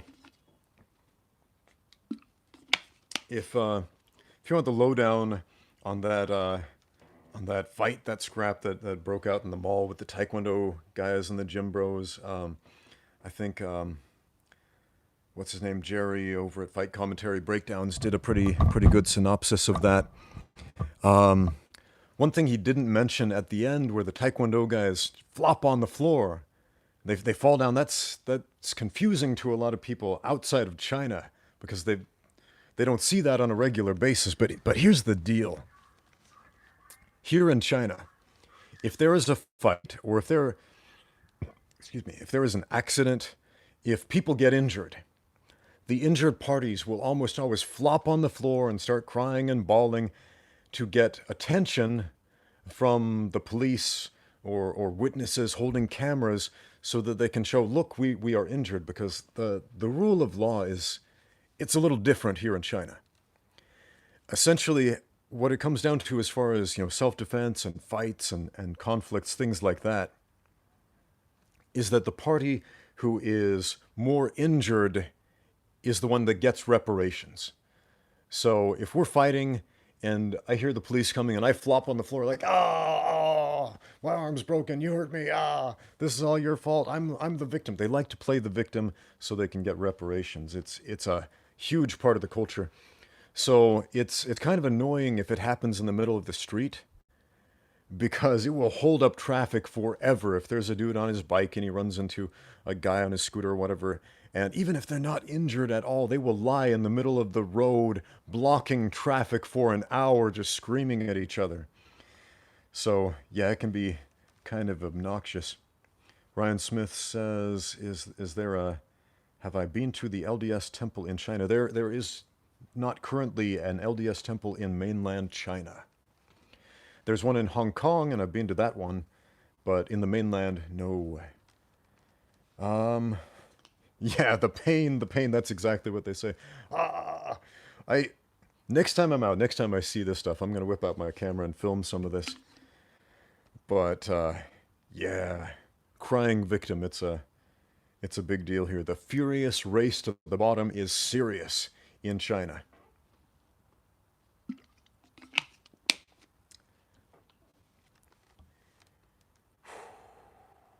What else do we have here? Ramsey, you're a big inspiration to me. Hey, thanks, Theo. And all of you chiming in your inspirations to me to keep doing this stuff. Thank you. I'm doing ITF, Taekwondo, 4 lessons a week. What other martial arts do you suggest I take up to go with the Taekwondo? I tried BJJ, but I broke my toe on week 2. I would say boxing. ITF is notably different from WTF style. I think they just call it World Taekwondo now, in the fact that the ITF allows strikes to the head. And that's really interesting. And I would say for some reason, even though the strikes to the head are allowed, the level of boxing that I've seen in ITF Taekwondo is shockingly low. So I would say cross train in boxing and you're going to surprise a lot of people in the long run. In the short run, it's going to take some time to adapt that boxing into your Taekwondo game. So I know a lot of guys in the ITF, they'll use a strategy where they dart in really quick and score and then get out in a way that wouldn't really work in a kickboxing match or an MMA fight, but it does work under that specific rule set. But yeah, start learning boxing, and over time you'll learn how to adapt that to your specific sport. I think that would be a great help. Okay. Yeah, if you have questions, just put them there in the chat. How do I get out of a mental slump? Multi-Poop Zero asks, how do you get out of a mental slump? I struggle with depression and have a hard time sticking with and working out and training in BJJ. How does one keep going through the low times? Oh man, that's a good question. How do you keep going when you just don't feel like it, man? When you're in a mental slump? It can help a lot to surround yourself with positive people. I remember, when was it? When was it? Um, Before, I've had this YouTube channel going for, since pretty much the beginning of YouTube, but after I moved here to China, because of the Great Firewall of China and the technological difficulty in breaching that firewall and posting videos, I kind of put YouTube on the back burner for a long time. And the reason I bring this up in the context of a question about falling into a slump, there was a time where I was going through a bit of a slump in my life, and this relates to another question that I got in an email from one of our friends who wanted to be kept anonymous, and I'll get into that later, hopefully. But I I had opened up my first gym here in Shanghai. I had a business partner that I worked with who turned out to be a very poor choice of business partners, and he took all the money, embezzled everything, and it the gym failed, and it was a mess. And the guy, he kind of posed as my friend, and then just turned on me, and it was a really painful time. I'd sunk all my savings, all my money, all my time and attention into this gym. And this guy that I trusted, this guy I thought was my friend, just turned out to be a snake in the grass waiting to make a buck off me. And man, that sucked. That sucked on every level.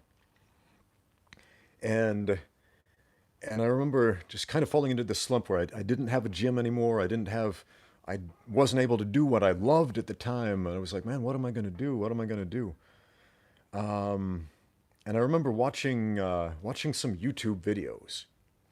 Um, what's his name? Elliot Holst. Go check that guy out if you haven't. He's got some great videos that you could say are inspiring or whatever. And I watched a few of them. I was like, this guy's really interesting. This guy, this guy seems to be a dude who has it all together. And I looked at him, and we're about the same age. He's 40, I'm 40, and we're in related fields: fitness, martial arts, coaching others. Um, and I thought, well, what's the difference between me and him? I'm in this depressed slump, and he seems to have it all together. He's got this popular YouTube thing going on. He's saying inspiring words that are making me feel better about myself. So what's the deal here?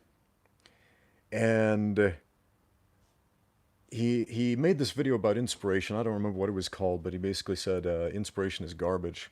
Basically, don't don't rely on somebody else to inspire you. And that's different, and importantly different from what I brought up before about surrounding yourself with positive people. As positive people will help you keep going in the direction that you need to keep going in, as opposed to inspiration, which I suppose in the modern world is seeing a fun little meme that makes you feel good about yourself for a little bit and then it peters out.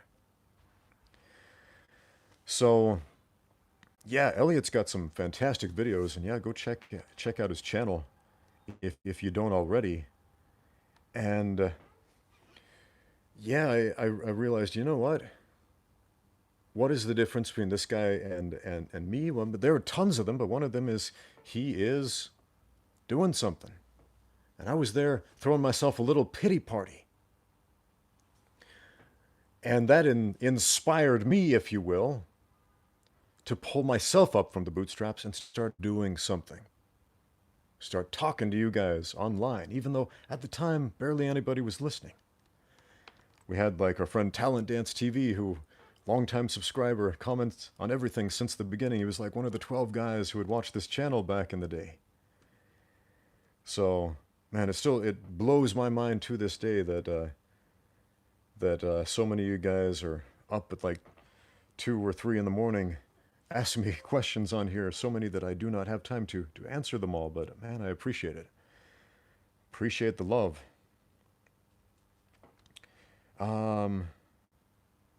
Yeah, going back to that question about Icy Mike and Sergio and their sparring match. Go check that out on the Hard to Hurt channel or on the Practical Combat Martial Arts channel, I think it's called. There was something that Mike said afterward, which I want to talk about a little bit. He was surprised at how good and technical Sergio was. Like he said, you can't tell by watching a video how good a guy is. Like I thought I would have a technical advantage in this aspect of the footwork, but in reality I did not. And I would that made me think about something I see a lot online, which is people need to learn how to do film studies. One thing that I do as a coach is film studies, meaning I scout out my fighters' opponents and I study them and use that information to help my fighters develop the best possible game plan to fight that opponent whenever possible, if they have that type of footage available. But there are some really common mistakes people make with film studies. For example, they will look for mistakes instead of patterns. And when you look for mistakes, you're going to find them. And the chances of that guy repeating that specific mistake you fixated on when you fight him is slim. So what you need to do is focus on patterns over long periods of time. So if you see a guy who's got this career, 5-year long career, and you can look at 5 years of fights, obviously you're going to see him change over those 5 years. A big mistake would be looking at the fight from 5 years ago and thinking, this is the guy I'm going to fight today. And that's absolutely not true. But what you need to do is look at that fight from 5 years ago and the fight after that and the fight after that and the fight after that and what he's doing today and see if you can find patterns, not mistakes, but patterns. How does the guy move consistently from then to now? Because that's a good indication of how he will actually move when you fight. And notice we're not looking for mistakes, we're looking for patterns. They can be positive patterns. They can be strengths. In fact, they should be strengths. We need to figure out how to get around the strengths because those strengths will be punching you in the face in the actual fight. So yeah, I cannot stress that enough. Don't look for mistakes in the film studies. Look for long-term patterns. I'm going to make a video just about that because it's such an important thing. Have I watched Cobra Kai Season 2? Yes, I have. Man, it's a great show. It's a great show. Oh man, I'm tempted to give some spoilers here. Some of you probably don't want me to. I remember I gave a mild spoiler with a spoiler alert of Season 1 in one of my previous videos, and a bunch of people in the comments were like, oh, I can't finish this video because I haven't watched the thing yet. But there's a scene in the last episode where there is a big karate fight breaking out with a bunch of people in school, and I won't give any spoilers about the plot. I'm just going to give a comment here. The way that scene plays out with this very stylized, stylistic martial arts choreography, I think that's very endemic of the fantasy of martial arts that plays in our head when we think about what would happen if we got in a fight in school or something like that, as opposed to the reality where it's just raw and brutal and kind of boring, unless you like to see, ugly scraps. Okay. I like how you speak, Ramsey. You always know how to reel me in. Thank you. I appreciate that. Man, the craft of human speech is one of those things that just absolutely eluded me for the longest time. It's one of those things that I sucked at. Would you give me mercy in Cobra Kai? One thing I want to make a video about, and maybe I'll just talk about it here, is that the bad guys from the original Karate Kid were actually way better at teaching their students how to fight than Mr. Miyagi. Now, Mr. Miyagi is definitely a better role model than, say, Terry Silver from the Karate Kid 3 or John Kreese from the Karate Kid. But the bad guys from the Karate Kid movies had some really solid advice about fighting. And Mr. Miyagi actually had some really bad advice about fighting. For example, when he said, look eye, always look eye. Look at the eyes to Daniel. That's not always good advice. There are so many exceptions to that rule, especially if you're fighting a taller opponent. Because what happens when you look at the eyes of a taller opponent? Say there's a guy with a head taller than me. I'm looking up at him like that. My chin is exposed now. I'm going to get knocked out. Look at the torso. Look at the torso when you're fighting somebody. Because not only will you bring the chin down lower where it's less vulnerable and bring your forehead to a more prominent position, but you're going to be able to see the tells much more easily. The shoulders and the hips and the torso move before the hands and the feet do.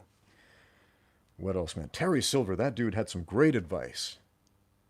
If a man can't breathe, he can't fight. Truth, right there from the bad guys from the Karate Kid. So, have I heard of Pavel Tatsulin? Yes, I have. I find his training very practical for martial arts training, and yeah, I would absolutely agree. I've had the same experience as my strength has doubled while still focused on martial arts. What's your 2 cents, Ramsey, from Mr. Mega Dipper? Mr. Mega Dipper. Yeah, Pavel Tatsulin. My old coach, Shane Brenner, who I am looking forward to doing a podcast with soon. He's got his own podcast. Shout out to Shane Brenner, fantastic coach. Yeah, awesome dude. The Human Potentialist. I will try to put a link to his podcast in later. I'll have to look it up. But yeah, we're going to do a podcast together, talk about these sorts of things. He introduced me to Pavel Tatsulin and to kettlebells in general. He handed me this cannonball with a handle, and he's like, "This is what you need to do. This is the stuff, man." And just put me through the ringer with kettlebell training, and oh man, it changed my life. I went from unathletic wimp to somebody who was capable of actual athletic activity. Man, that was game changing. That was life changing for me. So I don't use kettlebells as much as I used to, but that was this tool that got me through this threshold from essentially incapable to capable. Man, that was huge for me. So kettlebells are great exercise. I do still use them, just not to the extent that I used to, which was all the time. But yeah, I love Pavel Tatsulin, and if you watch his videos, oh man, the guy's hilarious. So yeah. What do I think of trans women fighting biological women in MMA? I did a whole video about this. Go check that one out. Yeah, trans women fighting biological women in MMA. Uh, Flatly put, I don't think it's a good idea for the most part, because it introduces a lot of exceptions where one person will have an extreme advantage that the other person will not have. That will not always be the case, but that will sometimes be the case. And in fighting, especially a sport as dangerous as mixed martial arts, the officials need to err on the side of caution. The referees err on the side of caution. The judges err on the side of caution. Everybody needs to err on the side of caution as far as the sport of MMA is concerned.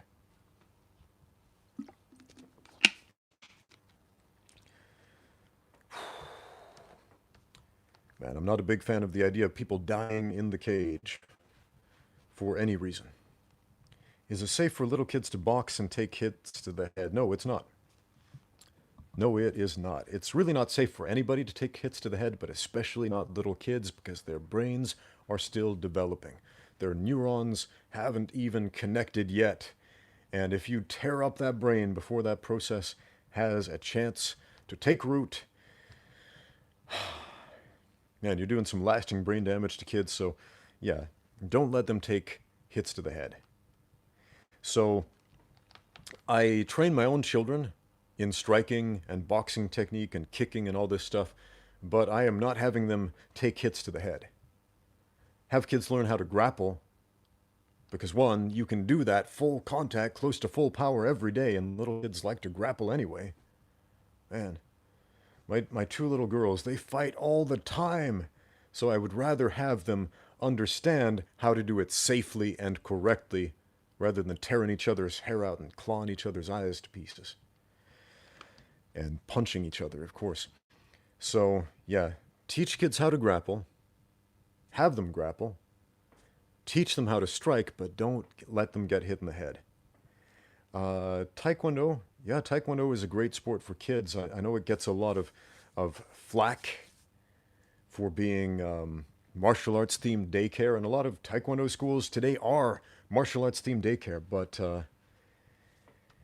but yeah, it's a good striking sport to get kids started into the striking arts, specifically because it bans punches to the head, but full contact kicks to the head are still legal.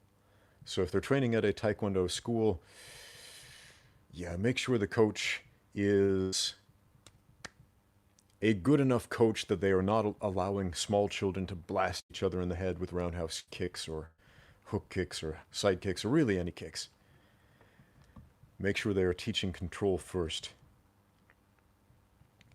Man, when you have your own kids, your opinion of putting kids in danger, man, it will either change or it will be firmly cemented in the negative. Do not let them do that.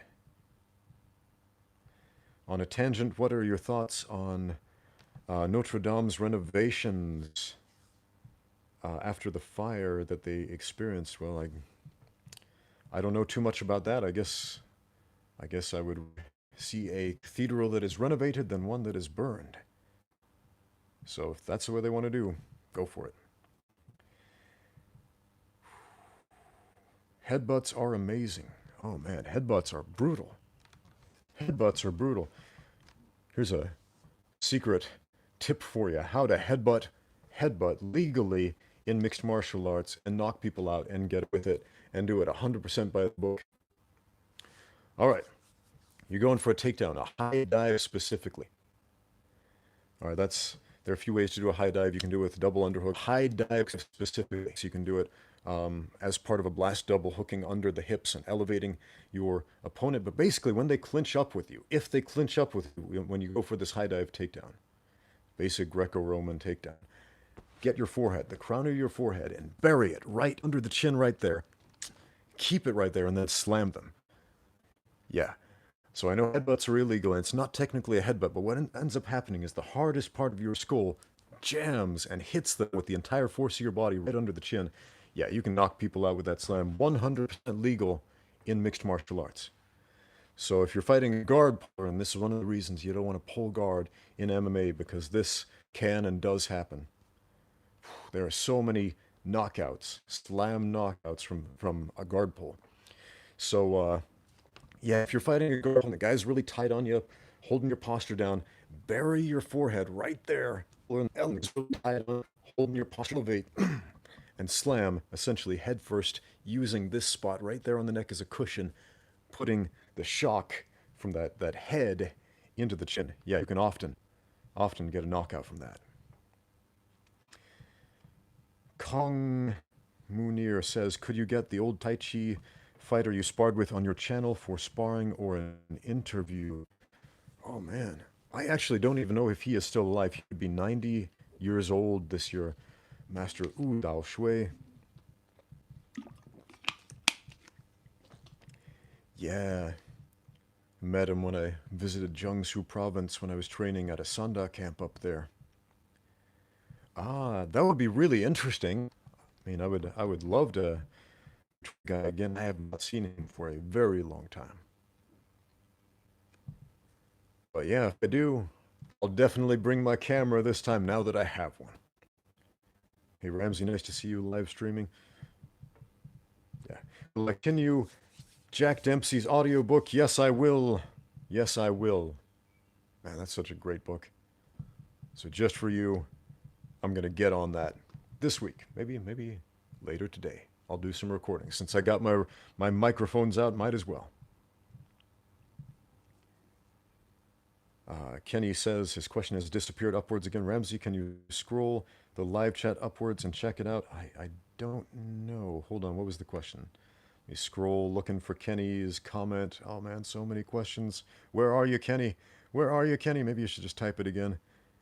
Oh, wait, I found it. Kenny says, Ramsey, can you do a video series on high percentage striking, grappling principles and techniques that we can use against significantly larger opponents who might be using illegal strikes as well. Okay.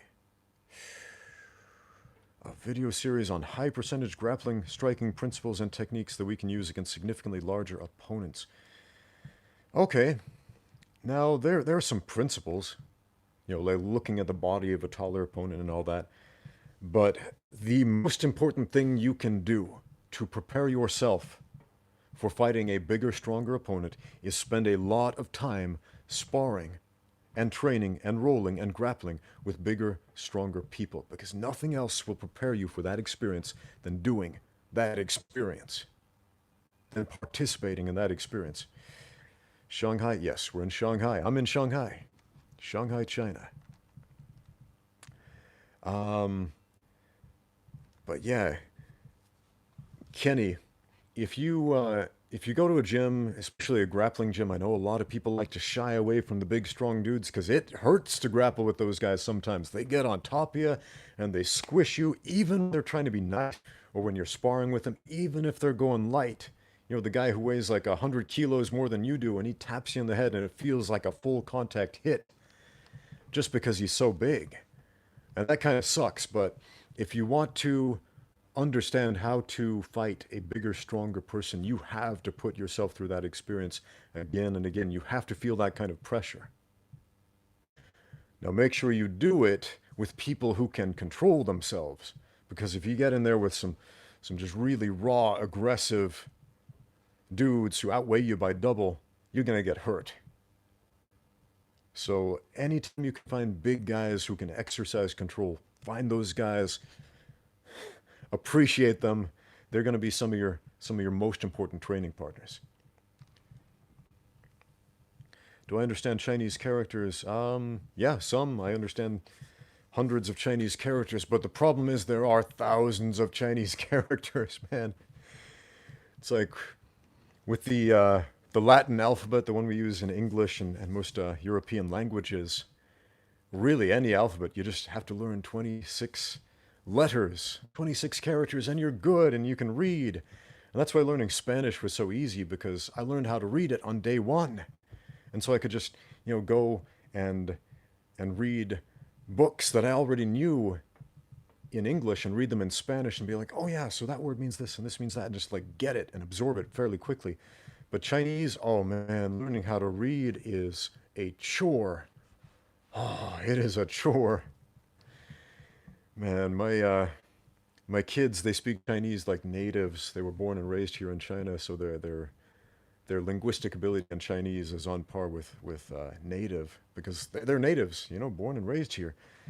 But I have a Chinese tutor come about 5 times a week to basically teach my kids how to read, to teach my daughters how to read.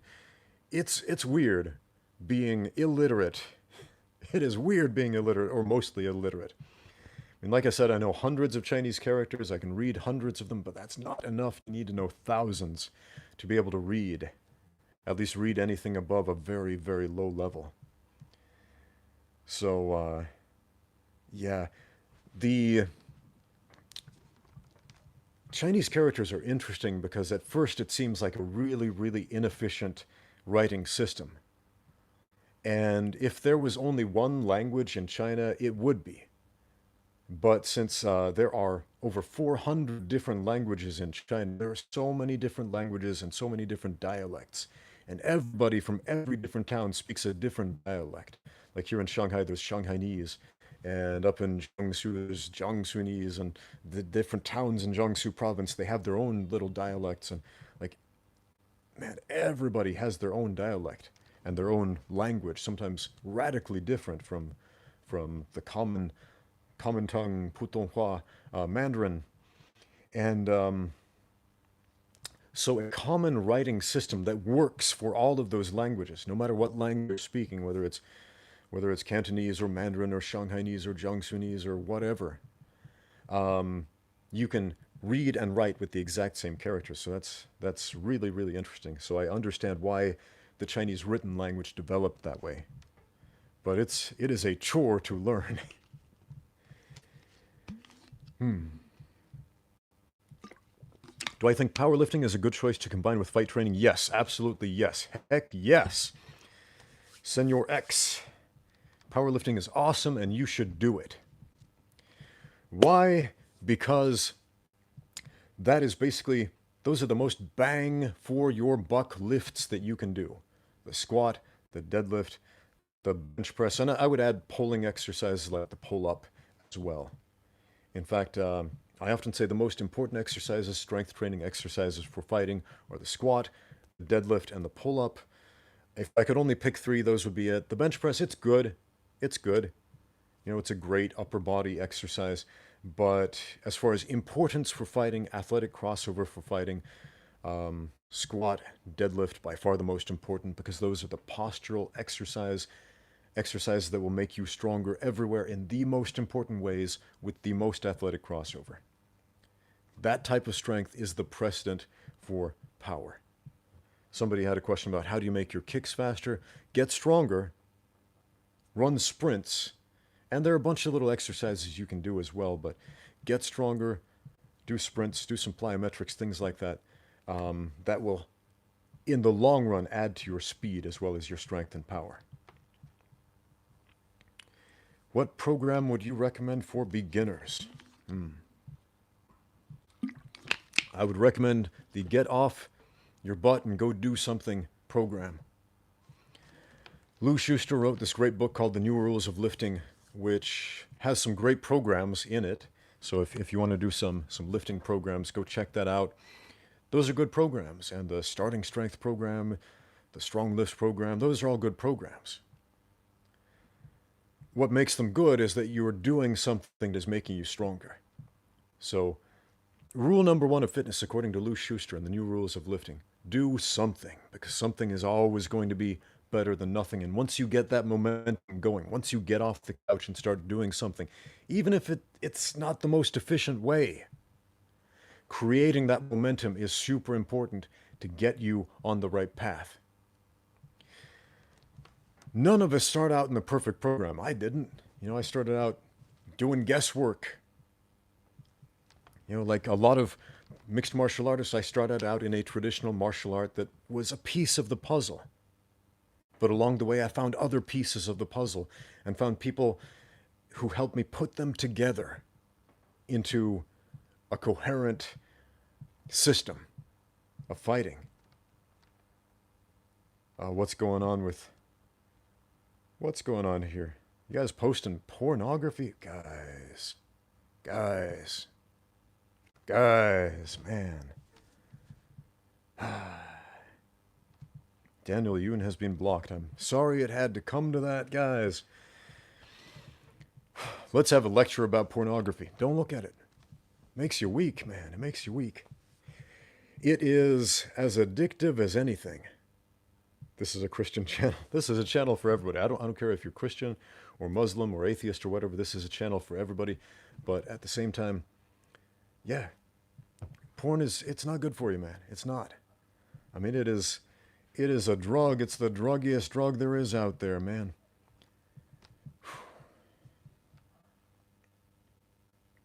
I'm sure you can ban him. Let's see here. Let me see if I can do something about this.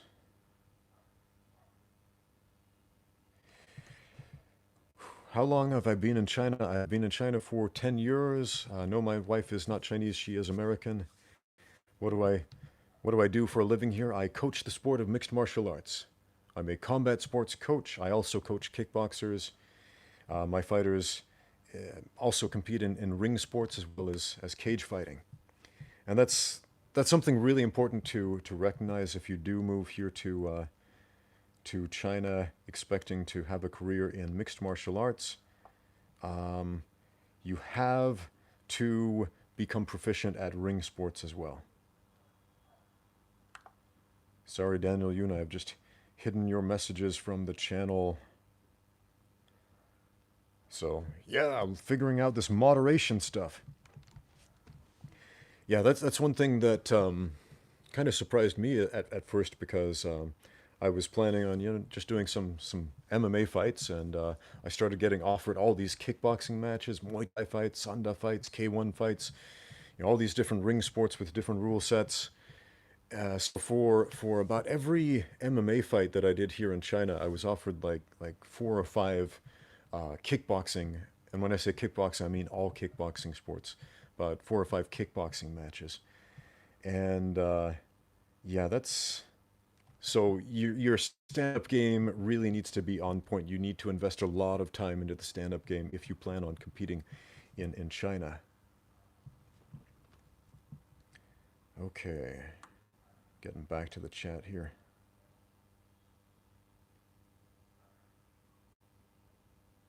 The chat is pretty decent by YouTube standards. Some silliness, but a little vitriol. Good efforts, chaps. Karen is talking to the manager. Karen. Okay, that's a reference to a meme. I thought you were talking about Karen, my student. Chinese prodigy. Awesome female student of the fight game. You can see some of Karen's live roles and sparring sessions narrated here on my channel. She's awesome. She's been training for a very short period of time. And she's been in Australia for the last few months, um, doing kind of a study, work study sort of thing over there. Do I drink apple cider vinegar? I don't right now, but I have. My mom was really into that. My mom is a big advocate of holistic medicine and cures and things like that, to the point that when I was a kid, I was afraid to admit that I was sick if I got sick at home, because my mom would start whipping up all this witch's brew and potions and stuff out of these herbs and stuff that often were pretty foul tasting, and oh, but they worked, man. A lot of them worked. So she got really into apple cider vinegar specifically because of kidney stones. And kidney stones are not just something that affect older people. My wife had kidney stones in her 20s. And so apple cider vinegar, or really any type of acidic thing like that, like water with lemon juice in it, cranberry juice, that kind of stuff is good to help um, dissolve the minerals that cause kidney stones. So yeah, it's got value. It's definitely got value. It's not a cure-all snake oil by any means. Nothing is. Just eat healthy, live healthy. Eat good food, sleep, that sort of stuff. Did my mom live at Hogwarts? My mom is British. She's from northern England. She moved around a little bit, but grew up in Easington Colliery. So anybody from Easington Colliery out there? In Durham County, County Durham, England. So if that's where Hogwarts is, maybe. Yeah, it's kind of funny. Anytime I watch movies like Harry Potter, where I hear English accents, I think about my mom. Yeah. Hmm. What else do we have here? Shout out to Athlean X in the comments. Yeah, Athlean X it's good. They've got some good stuff on that channel. Shout out to Jeff Cavalier. It's a popular channel, and popular doesn't always equal good, and in this case it does. Jeff has some excellent information.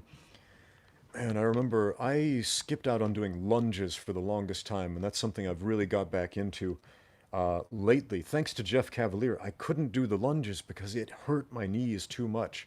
I had bursitis in one knee, a really bad case, like a crippling case of bursitis, and patellar tendonitis in the other knee. And oh man, it just killed me to do lunges. But yeah, thanks to Jeff over at Athlean X, man, I can do lunges again. That dude is a wizard when it comes to fitness training. So man, go subscribe to them if you haven't already. Good stuff.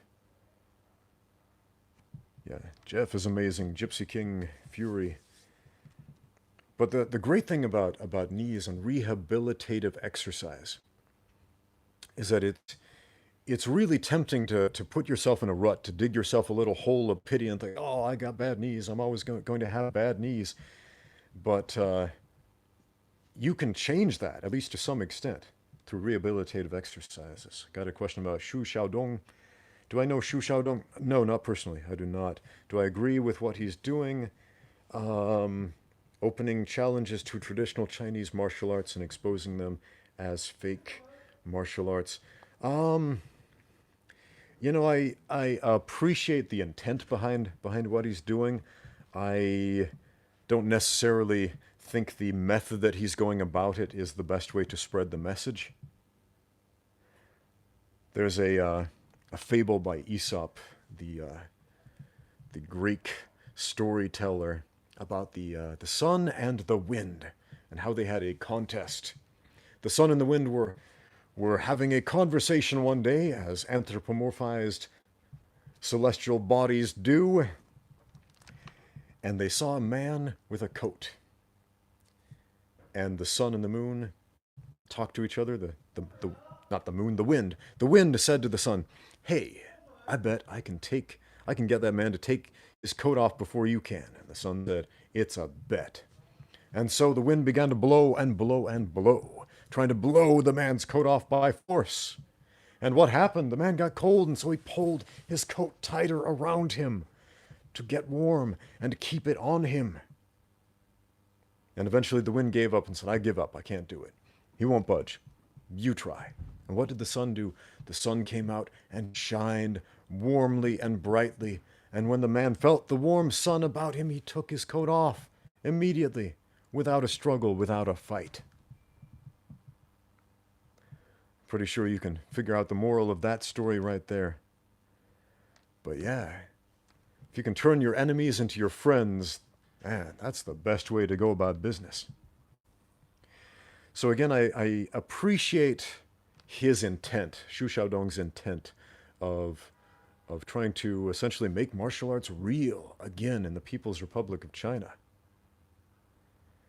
But yeah, the way he's going about doing it may not be the most effective, especially with this very traditional mindset, and a lot of people in the traditional martial arts community feel personally attacked. And when you feel attacked, when you're being told you're wrong, even if you know that you are wrong, we tend to resent that. That's just human nature.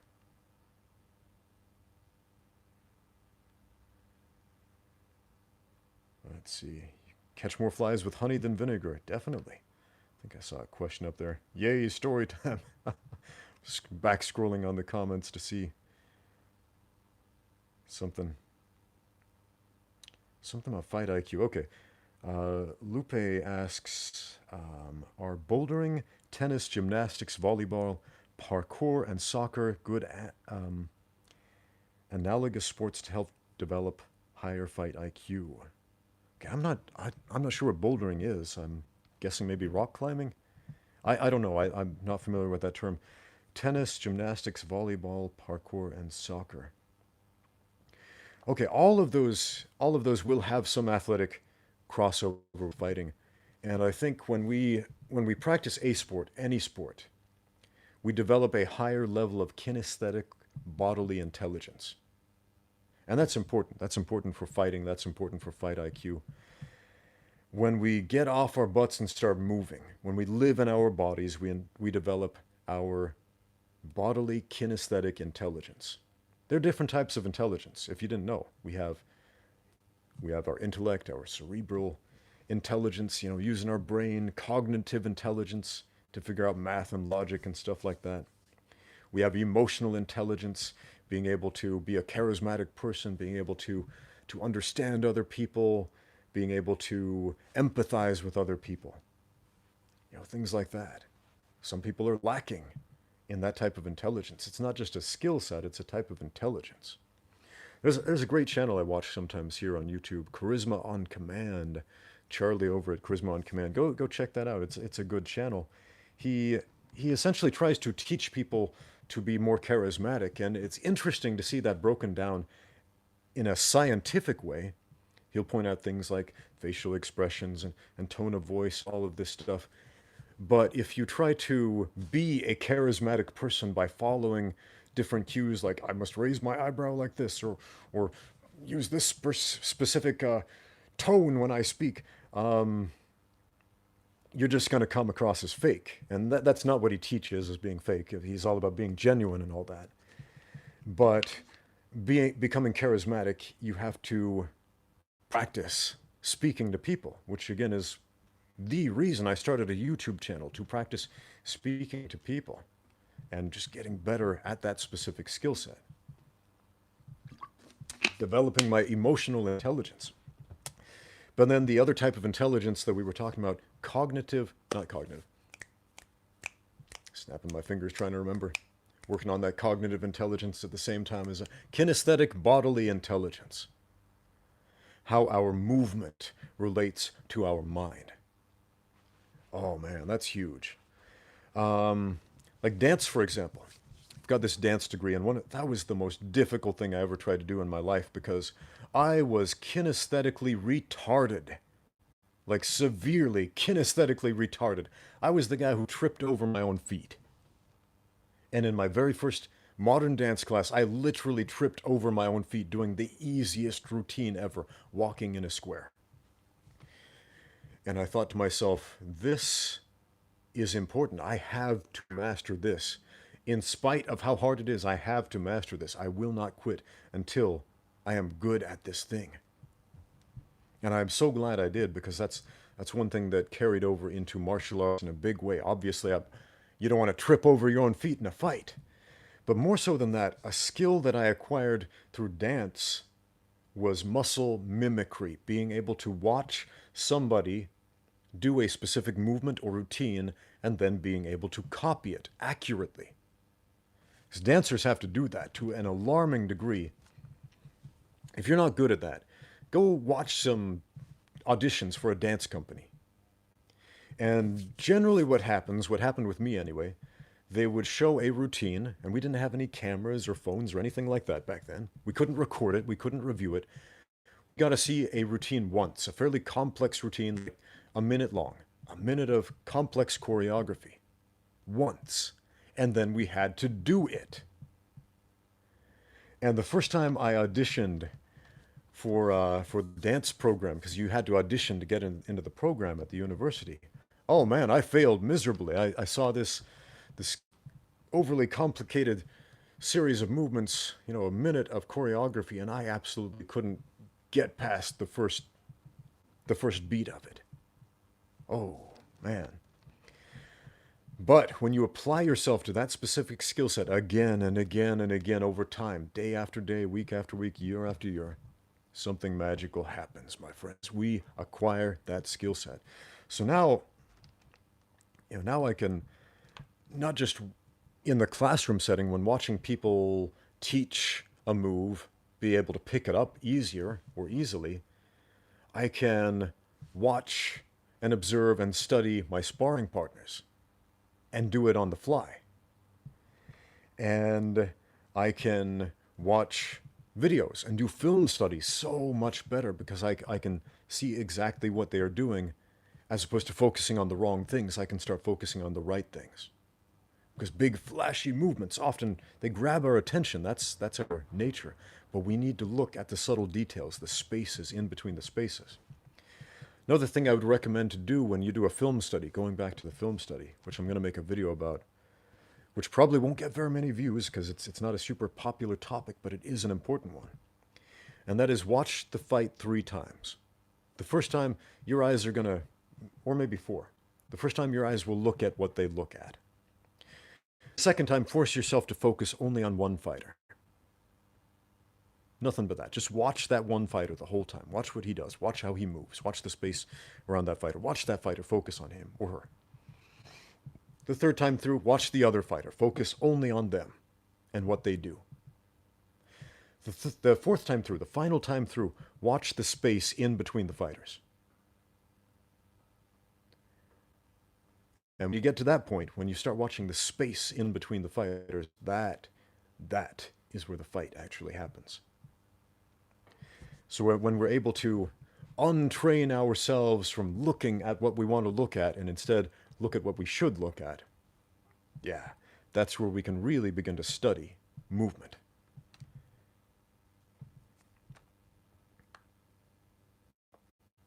All right, any more questions here?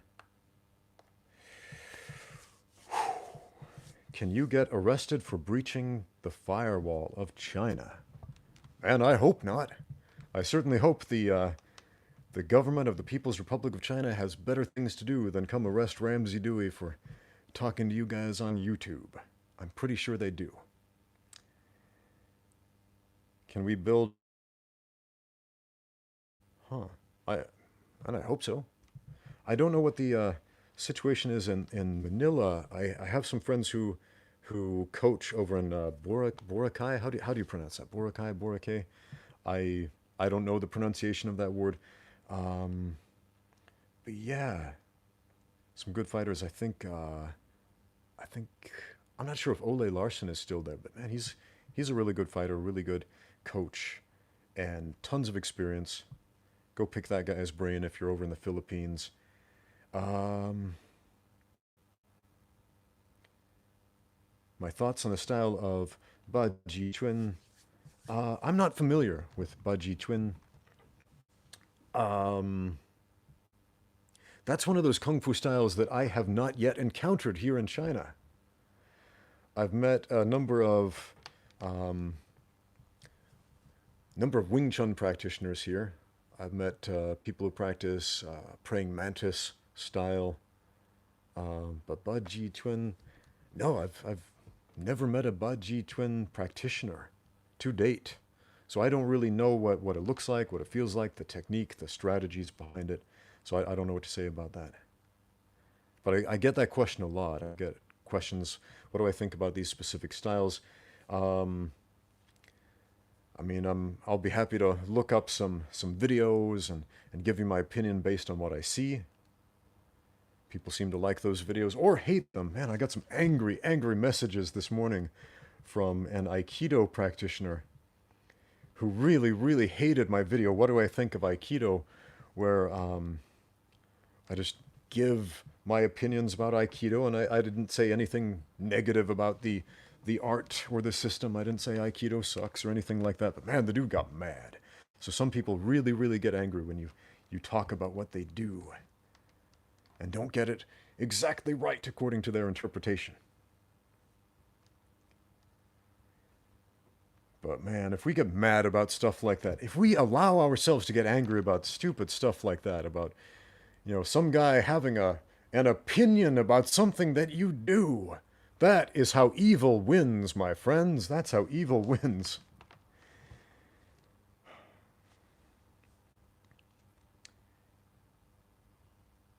Some comments about Aikido and Bagua and Master Wong. Speaking of Aikido, does having a very high IQ make for a good fighter, or is there no connection between that and fight IQ? IQ, short for intelligence quotient. And, I've looked at a few IQ tests. I've never had the patience to go through a full IQ test because, man, that feels like school. But maybe that says something about my own IQ, guys. Don't get too attached to me. I might be low on the IQ. Who knows?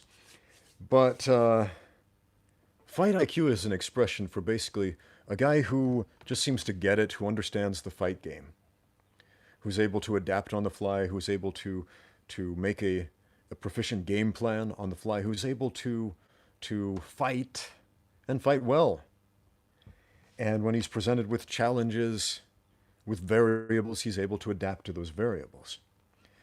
So that's in the realm of kinesthetic bodily intelligence, as opposed to cognitive intelligence. So they're related, but different things. Do I know Duk Yu? If so, what do I think about his development in terms of how he markets his martial art? I made a video a while back. It's the first time I heard about Duk Yu. One of the commenters sent me this video where he showed Duk Yu just punching people and elbowing people super hard in the head, and they're wearing motorcycle helmets. And he said, well, what do you think of this? It looks like he's punching really hard. And he was punching them really hard. And my video response was basically, don't do that. That's not a safe martial arts practice. While you won't get cut up on the outside, you're going to get some serious neck and spinal trauma if you let people bang you around wearing a motorcycle helmet. So don't do that. So I sincerely hope that the people who follow Duk Yu are not mimicking what he is showing there. Because if you do that, you're going to get hurt. There was a trend a while back, years ago, they called it helmet boxing, where people would put on motorcycle helmets, kids would get together and just punch each other in the head and feel like, well, I've got the helmet on, so it's safe. It's not. You're experiencing neck and spinal trauma that will save you from the cuts and abrasions and the superficial damage and the soft tissue damage. But your neck and your head, it's getting jerked around, possibly even worse because of the extra weight on the head.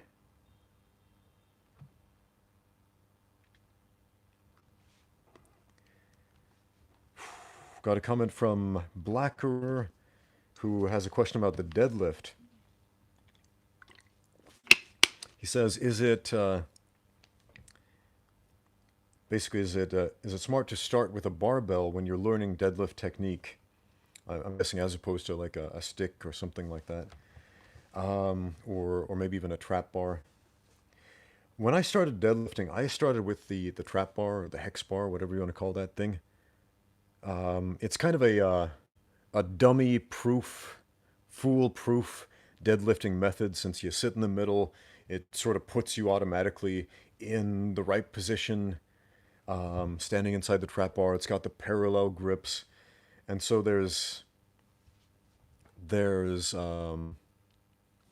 less possibility for error when you do it with a trap bar. So that's a pretty good way to start, just to develop that base strength before you move on to the barbell. What shocked me when I moved onto the barbell, because I built up a lot of pulling strength with the trap bar, and when I tried doing conventional deadlifts for the first time, I was like, oh man, this is so heavy and there's barely any weight on it. And so I had to go back to school on lifting technique and learn the technique with the barbell. Um, I think you absolutely can learn the technique with the barbell. I mean, if you cannot deadlift 20 kilos, the standard weight of an Olympic barbell, then yeah, start with a stick or something. Like I take my kids to the gym sometime, and I took my 6-year-old to the gym, and she was watching me deadlift, and she said, I want to learn how to do that. So I took a stick that just weighed a few ounces, and I showed her technique, and her technique was perfect. Obviously, I'm not going to have a 6-year-old with a barbell, especially not a loaded barbell, but yeah, you can absolutely teach them barbell technique with a stick or a broom handle or something like that. But yeah, should I do a deadlift video? Yeah, yeah, I'll definitely make a deadlift video. I mean, there are certainly better deadlift videos. There are some great deadlift videos. Dead, Deadlift videos that focus on the absolute minutia and the bare basics. Yeah, some good ones. What else? A channel you might want to check out, Steffi Cohen. She just started a YouTube channel recently, which has started to take off. She has a popular Instagram um, account and all that. She's a world champion deadlifter. Just set a new record, something like that. Super, super strong. Great advice about deadlifting. So go check her channel out, Steffi Cohen. Um, I've been learning a lot about little details on deadlifting, especially pulling sumo, which I don't usually do. When I started conventional deadlifting, well, I shouldn't say conventional, because when I started deadlifting, I used some weird made up stance, which was kind of like, because I didn't have a teacher at the time, and I didn't. Yeah, Alan Thrall is a great channel, by the way. Senor X says that in the comments. Um, but yeah, I didn't really know what I was doing, so I did like this half sumo, half standard stance, and hurt my knees a little bit. So yeah, when you learn from people who know what they're doing, who have a very small frame, and this is one interesting. This is one reason I'm interested in watching people like Steffi Cohen and and blanking on her name, Marissa Inda. Marissa Inda. She's really cool. These tiny people who can lift like way more than I can on the deadlift. I ask myself, okay, they're doing something that I'm not, and I wanna pay attention to those details. So when they can point out details about how to get more bang for your buck as far as size and strength ratio, man, that's something to pay attention to. Okay, some commentary about Aikido. Speaking of Aikido, how many of you guys saw the fight with our ex Aikido um, friends? What's his name? Rokas. What's his YouTube channel name? Martial Arts Journey. How many of you guys saw his amateur MMA debut? I'm working on a video about that right now. A video about how fights, MMA fights, are judged, because I worked as a professional judge with a number of different organizations like Dragon FC and Rebel FC and a few others over here in Southeast Asia. And when I watched that fight, I was honestly shocked with the decision. He ended up losing the decision, but I felt he should have won a unanimous decision. So it shocked me. It absolutely shocked me that he lost that one. So I'm going to make a video about that and explain my reasons why I scored the fight the way I did, and try to understand why the judges who scored that fight made the decisions that they did. I don't know, it may have been an alternate amateur rule set. I'm not sure, but according to unified rules, the standard of professional mixed martial arts judging used throughout most of the world, he definitely should have won that fight in my opinion. But I loved his attitude afterward, which was basically yeah, expressed some great humility there. So yeah, go show Roka some love if you haven't already. Yeah, what shocked me a lot about that was how well he performed live compared to how he did in sparring. Now I know when we spar, especially when we do controlled sparring, we have to hold a lot back. But as far as finding a home for his straight right, oh man, he was just so much better at that live than he was during his sparring sessions that he posted on YouTube. And who knows, maybe that was deliberate. Maybe he posted stuff that wasn't as good as he was capable of, to get his opponents to do a film study and look for the mistakes, like I was saying before. I don't know. I don't know. Probably not. He strikes me as a guy who's completely transparent in his methods. And that's good. It's important to be transparent in your methods.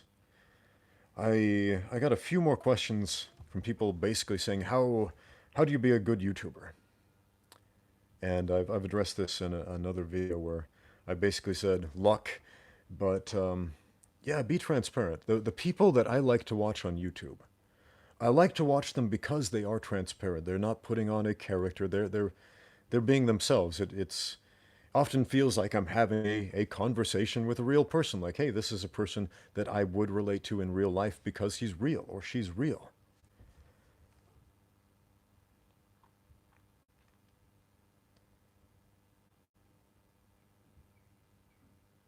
Some debate over Wing Chun versus boxing. I wonder sometimes if Wing Chun practitioners trained more realistically, consistently like boxers did, what would Wing Chun look like? I think it would start to look a lot more like boxing. If you watch old boxing, like the oldest boxing footage you can find, boxing from over 100 years ago, it's really interesting because it looks a lot more like Wing Chun. There was a lot more infighting, a lot more trapping. And then when they added gloves and made it possible to punch more recklessly without breaking hands, boxing became a game of distance, much more so than the infighting and the trapping. So I think if Wing Chun guys trained live consistently like competitive boxers did, their art would start to resemble old-timey boxing a lot more.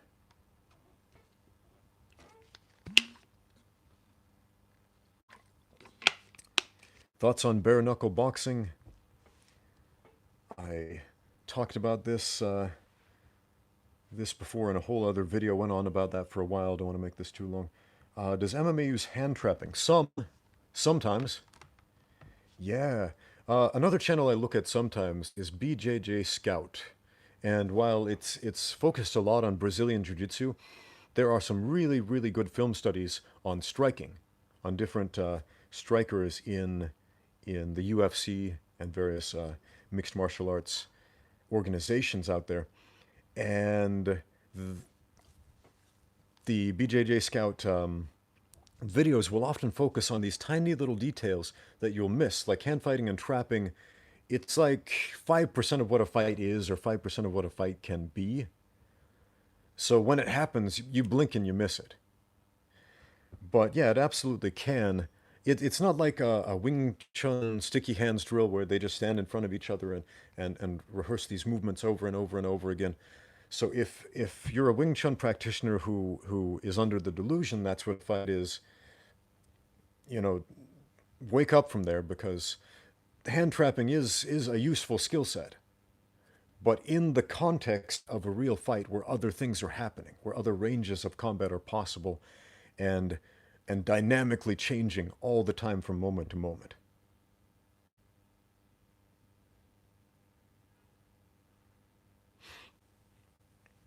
What else do we have here? Have I seen Bare Knuckle FC? Yes, I have. Yes, I have. In a few of those fights, I was questioning whether or not the fighters had broken their hands afterward, because one in particular, I don't remember their names, but one fighter came out really, really intense in the first 2 rounds, and then the third round, it wasn't fatigue. It definitely wasn't fatigue, but he was protecting and nursing his right hand a lot after that, so I assume he had broken it. Oh yeah, some commentary about the Cobra Kai, how they acknowledge that Daniel LaRusso's crane kick was an illegal move, and that's kind of interesting because Daniel is such a stickler for doing things by the book. At least he says he is. Like, we're not about cheating over here at Miyagi-Do or whatever, but he totally won his title and his fame and everything that he's built his life upon on an illegal kick. So that is a very interesting conundrum that they do bring up from time to time. Are palm strikes effective? Do fists always triumph? As I said before, in an MMA fight, when you have your hands taped up and gloved up, the fist is a superior weapon by far in terms of both reach and destructive power. Um, there are moments in an MMA fight, like striking the ear from the closed guard bottom position when you have your opponent's posture broken, that can be very useful. You have to be careful about throwing palm strikes when you're clinched up on the ground in MMA, though, because palm strikes look an awful lot like tapping out when you do them repeatedly. So be careful. As far as hand-to-hand combat without any gloves or wraps, yeah, palm strikes can be a viable weapon, but you have to train them. There are a lot of self-defense videos out there that say use palm strikes instead of fists all the time, no matter what.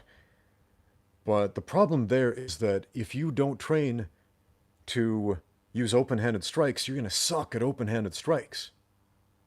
Just like if you don't train with your fists, you're going to suck at using your fists. So if you want to use a weapon, train to use that weapon.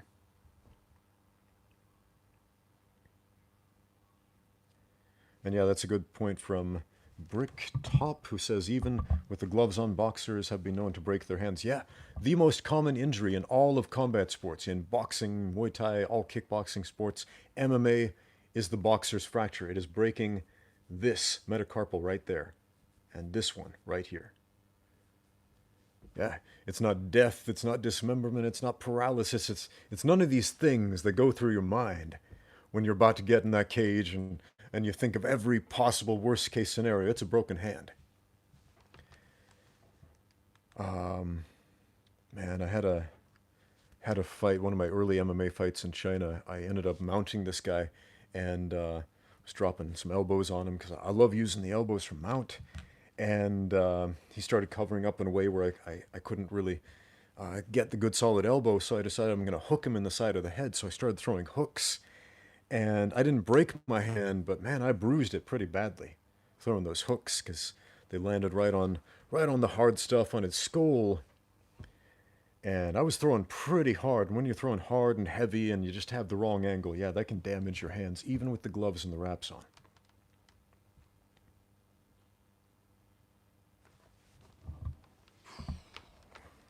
What other questions do we have?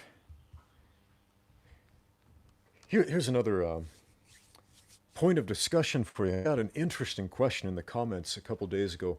I don't remember who asked it, but it was if humans could live forever, if we were immortal like those dudes from the Highlander movies and TV shows, if we could live forever, how good could we potentially get at martial arts? If our bodies didn't age, didn't degrade, if we were just always healthy and young and lived forever, how good could we get at martial arts? Would we just keep getting better and better and better until we were just, you know, otherworldly good? Or is there a cap to that? Is there a limit to how good we can get? And I thought that was interesting. One thought I had about that was that learning a martial art, learning any skill set isn't just a matter of, you know, putting drops in the jar until it's full. Because a skill, you have to keep revisiting that, and you have to keep paying attention to that. Because skill sets that you do not pay attention to, you're going to lose them. They will degrade. So you constantly have to keep sharpening your skills that you want to use.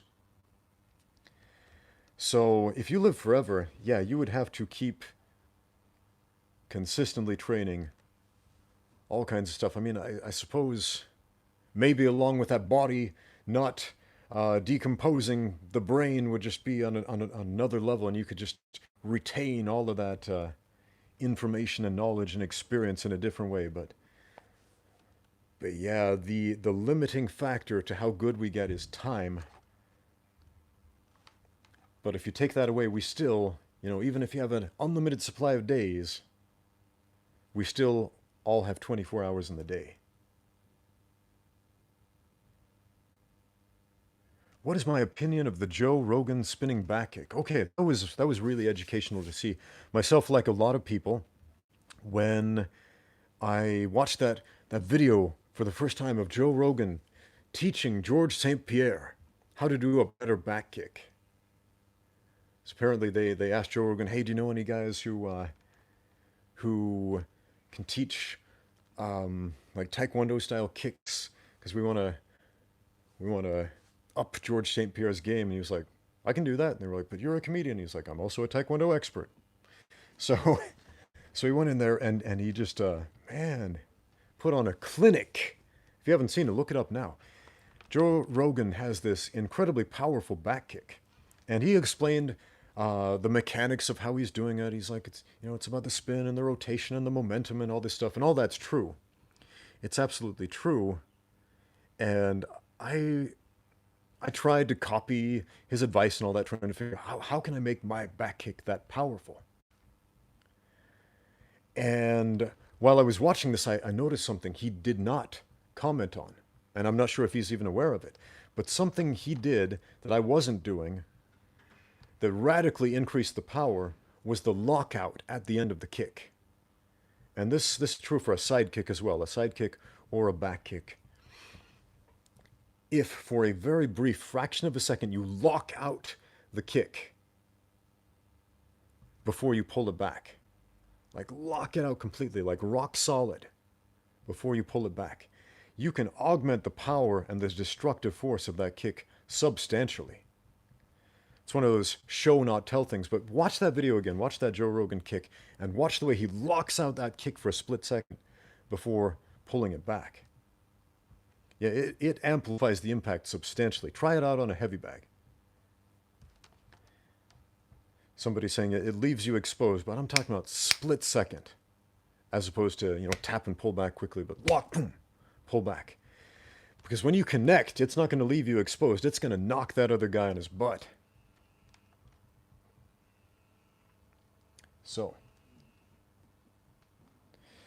let's see. Other questions. People talking about swords and staves.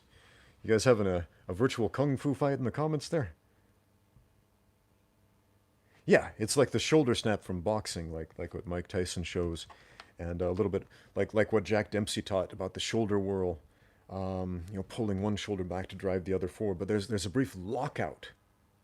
Now it's super brief, like fractions of a second. And when you teach striking, you have to think like fractions of a second rather than picture here, picture here, picture here. Which is why it's tough to learn striking correctly from a book or a picture or even a video. It's one of those things you have to get really hands-on in. Benny the Jet, oh man, yeah. A lot of people have asked me what I think of Benny the Jet. Benny the Jet had a phenomenal back kick. He was just a phenomenal fighter. One of those old school fighters. One thing that always makes me kind of sad is when I'm coaching some new students and I'll talk about a technique and then I'll kind of give them a viewing assignment, a homework assignment, like watch Benny the Jet or check out Bill Wallace and how he used his lead leg or look at Andre Galvao and see his extra training after class or whatever. And those old school fighters, a lot of these young people have never heard of them. They'll be like, Benny the who? Benny the Jet, you never heard of that guy. So if you don't know who Benny the Jet is, look him up. Look him up. You're on YouTube right now. Watch a highlight right now.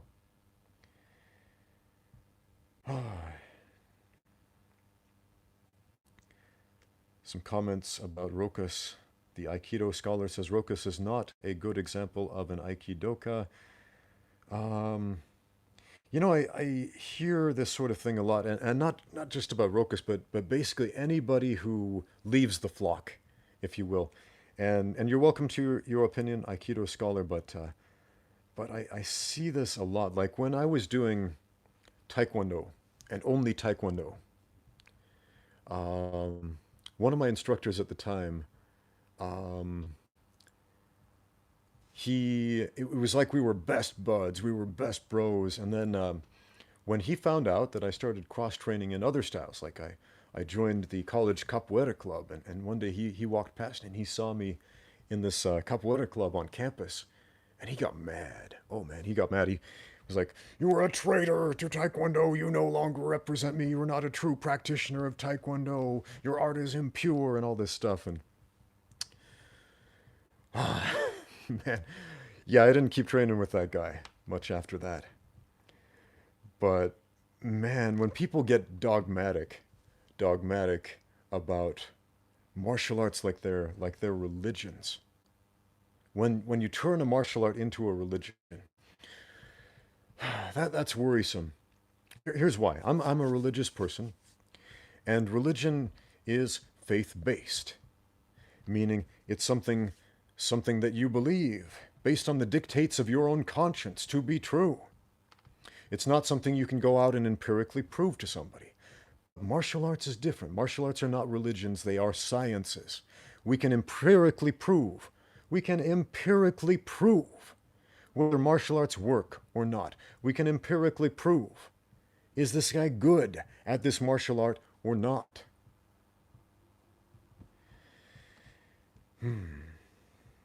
Some people talking about pressure testing Aikido in the comments. And I've seen that sort of thing. I've seen people pressure testing Aikido, and I think there are even some Aikido organizations that do have competitive sparring, and it ends up looking a little bit like judo. That's my opinion. When I watch it, it just kind of looks like judo, but not as good.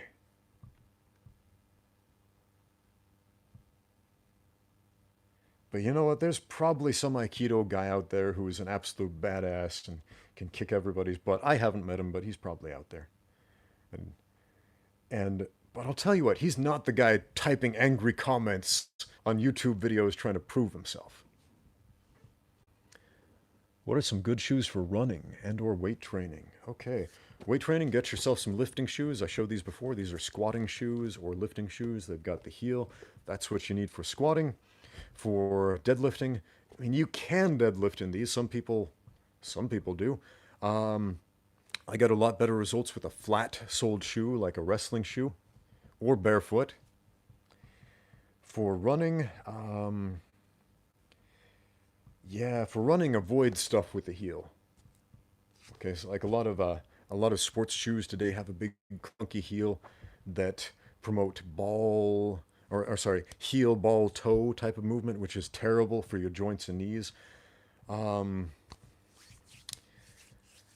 mean, I don't want to sound like a commercial for the Vibram 5-finger shoes, because those have their own issues, but the fact that they have a flat sole more reminiscent of a wrestling shoe or barefoot promotes running in an ergonomically correct way.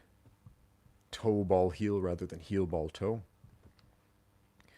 Watch sprinters. Watch the way sprinters compete. Watch the way they move. It's totally different than jogging. It's not just jogging super fast. Watch sprinters in slow motion, and you'll see some interesting things about how body mechanics should occur when you run. Okay. Comment about Quan Kicker. Shout out to Quan Kicker, Micah Brock. He's got some great videos. Go check him out. And not just because I'm in a couple of them. Yeah, my first attempt to do a YouTube crossover podcast type of thing was with Quan Kicker, and man, I was so nervous at the prospect of doing that. Not because like talking to people makes me nervous. It's that the technology potentially failing on me, which it kind of did. So we ended up missing like half the podcast, and he had to heavily edit it to get some good parts out of it. But yeah, that was kind of disheartening. So I'm super stoked that this is coming across and not just a bunch of jumbled static coming from Shanghai, China here.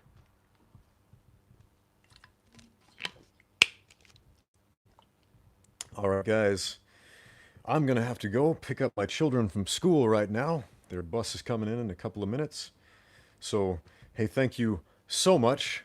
Now that I know this works, I'm definitely going to do more of these live broadcasts. You found the channel through Quan Kicker. Awesome. Yeah, go show that guy some love. So yeah, I'm definitely going to do more of these live chats with you guys. I appreciate. Please leave some comments about what would be ideal times for you, because again, there's some radically different time zones going on here between Asia and the Western Hemisphere, where a lot of you guys live.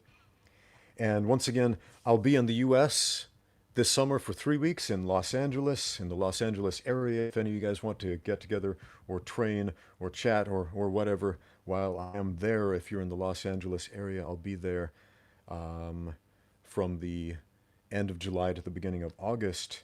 So hey guys, thank you so much for watching. Some love from our friends in South Africa. Thank you. Thanks for watching. Now get out there and train. Now I got to figure out how to turn this off. Yes, I'm going to make more Jack Dempsey audiobook recordings. Where's the off switch? I don't know. What do I do, guys? You ever done this before? I'm looking at my phone. There's an X here. Do I push that or... Man, I don't know. Bye, everyone. Guesswork. Am I sure I want to stop the streaming? I guess so, yes. I got to pick up my kids. All right, bye.